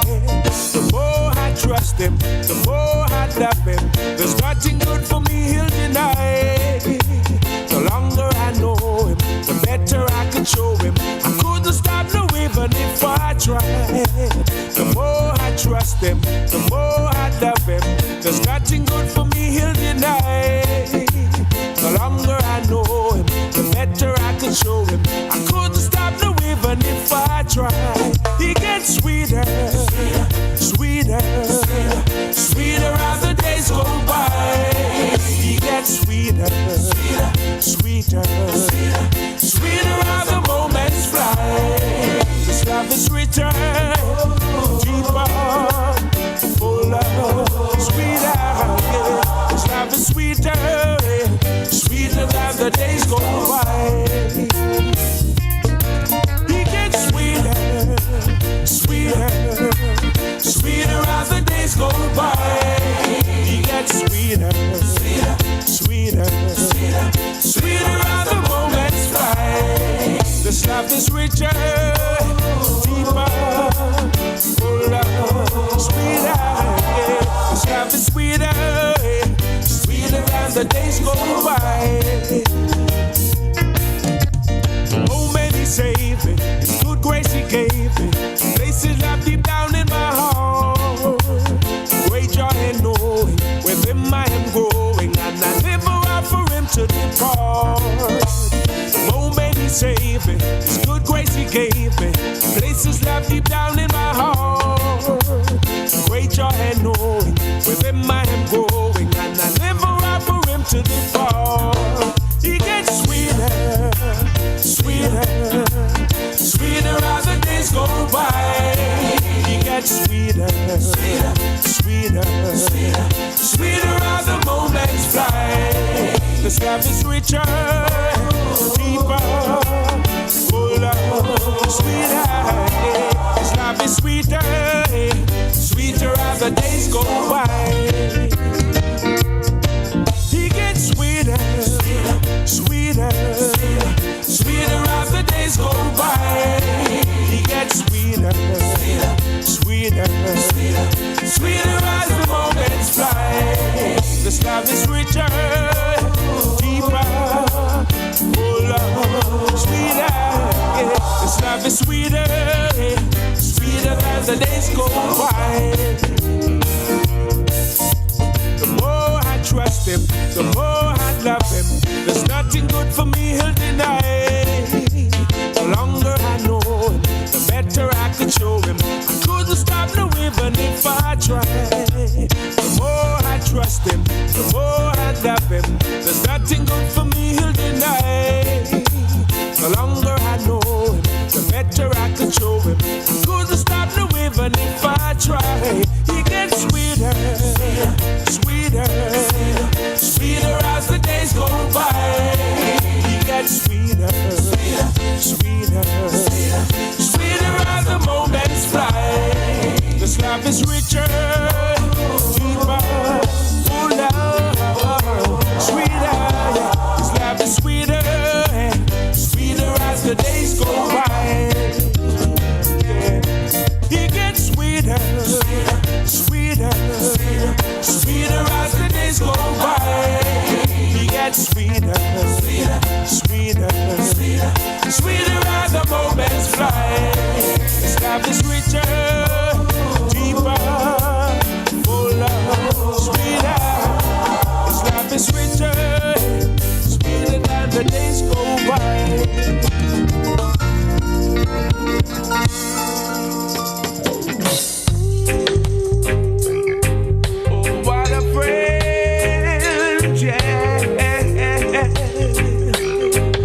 Blessed Savior.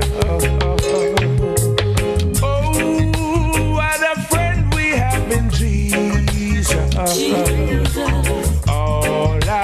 sins and grief to bear. Oh, what a privilege to carry everything to God in prayer. Oh, what peace we often forfeit. Oh, what needless pain we bear. All because we do not carry everything to God in prayer.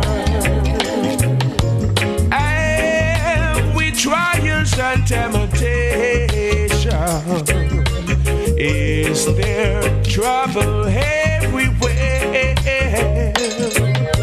We should never be discouraged. Take it to the Lord in prayer.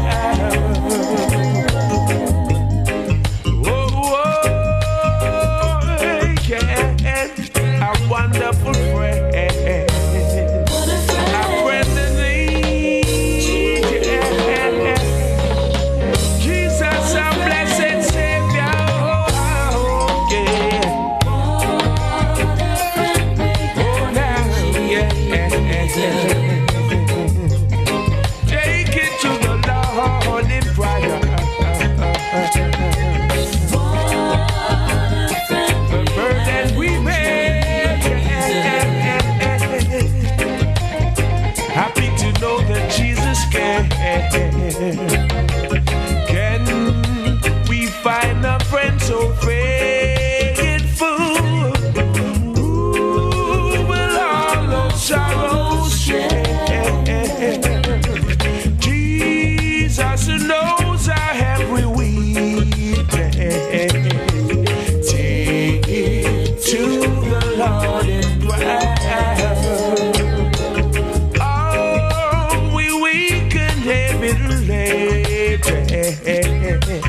Cumbered with a load of care. Precious Savior, still have a refuge. Take it to the Lord in prayer. Can we find a friend so faithful, who will all our sorrow share? Jesus knows our every weakness. Where do I go from here? What faith is strong in me? Touch my heart, it guides my foot, on the mighty, oh, through the grace of God alone, I cast aside these fears I've known, and it's my sin from the depth of deep despair. Oh, oh, yeah. Lead me through the darkness and through each gloomy day.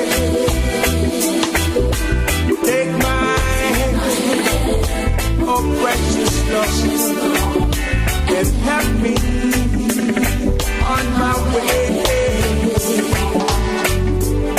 Give me strength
peace of mind.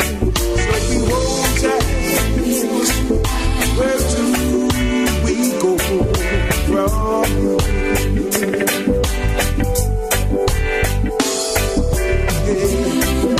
Lead me through the darkness and through each gloomy day.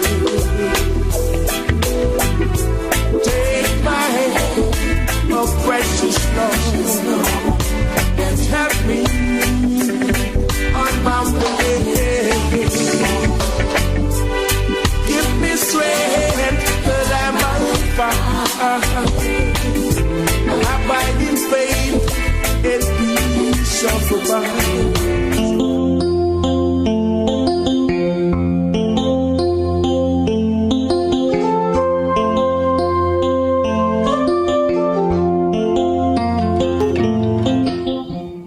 Yes, I would want to thank all my listeners and viewers.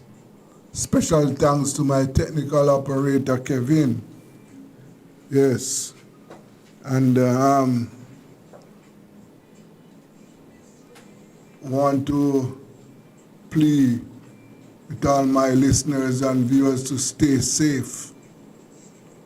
Yes. Keep away from the gunmen and avoid disputes. Peace and love. Users of the roads, remember, reduce the speed, stay safe. Until Friday, this is Rebel Radio. I am Desmond Richards.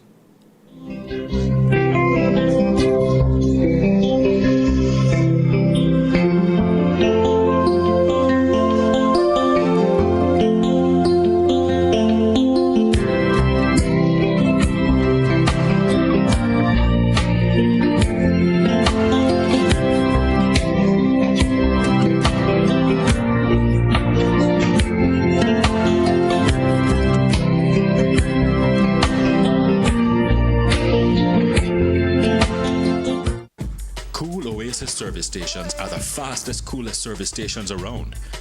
Drive through and buy your phone cards from Cool Biz. Yes, it's easy. No paper, no pin. From the fastest, coolest service stations.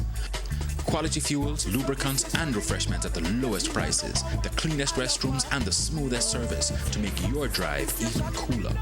From the fastest, coolest service stations, get cool service and cool stuff fast at Cool Oasis service stations island-wide.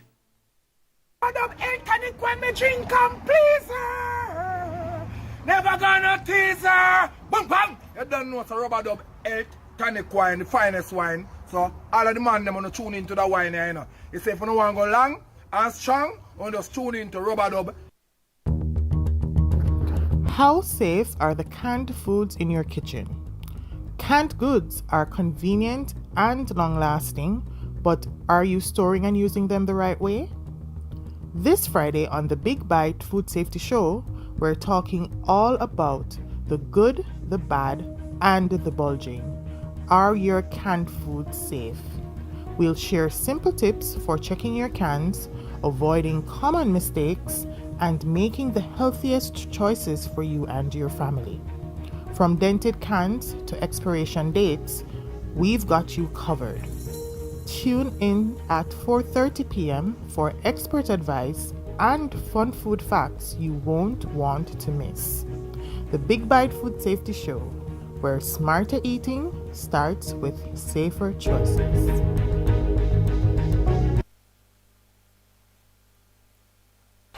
It's Tools, Hardware and Supplies anniversary! And we're saying thank you to all our valued customers with incredible savings all of February on bathroom fixtures, kitchen and living room. But there's lots more. Massive discounts on all products throughout the store. Porcelain tiles, doors, windows, paints. Plus unbeatable prices on top quality new arrivals. Shop now, don't wait. So come visit us at 279 Spanish Town Road, 4 South Camp Road, 8 Red Hills Road, or online at toolsja.com. Tools! The Lion King of Hardware. Make your pockets skyrocket with Mayberry's Tranche 3 public bond offer. Invest from as little as $20,000 and earn 10.25% interest per annum. Take charge of your financial future and invest with confidence, knowing that your money is bound to return. Use your returns to accomplish financial goals, pay personal expenses, and invest even further. Visit bondberryja.com to view the prospectus and to learn more, or contact your investment advisor today. It's time to make your pockets skyrocket. It's News, Harvard Supplies Anniversary! And we're saying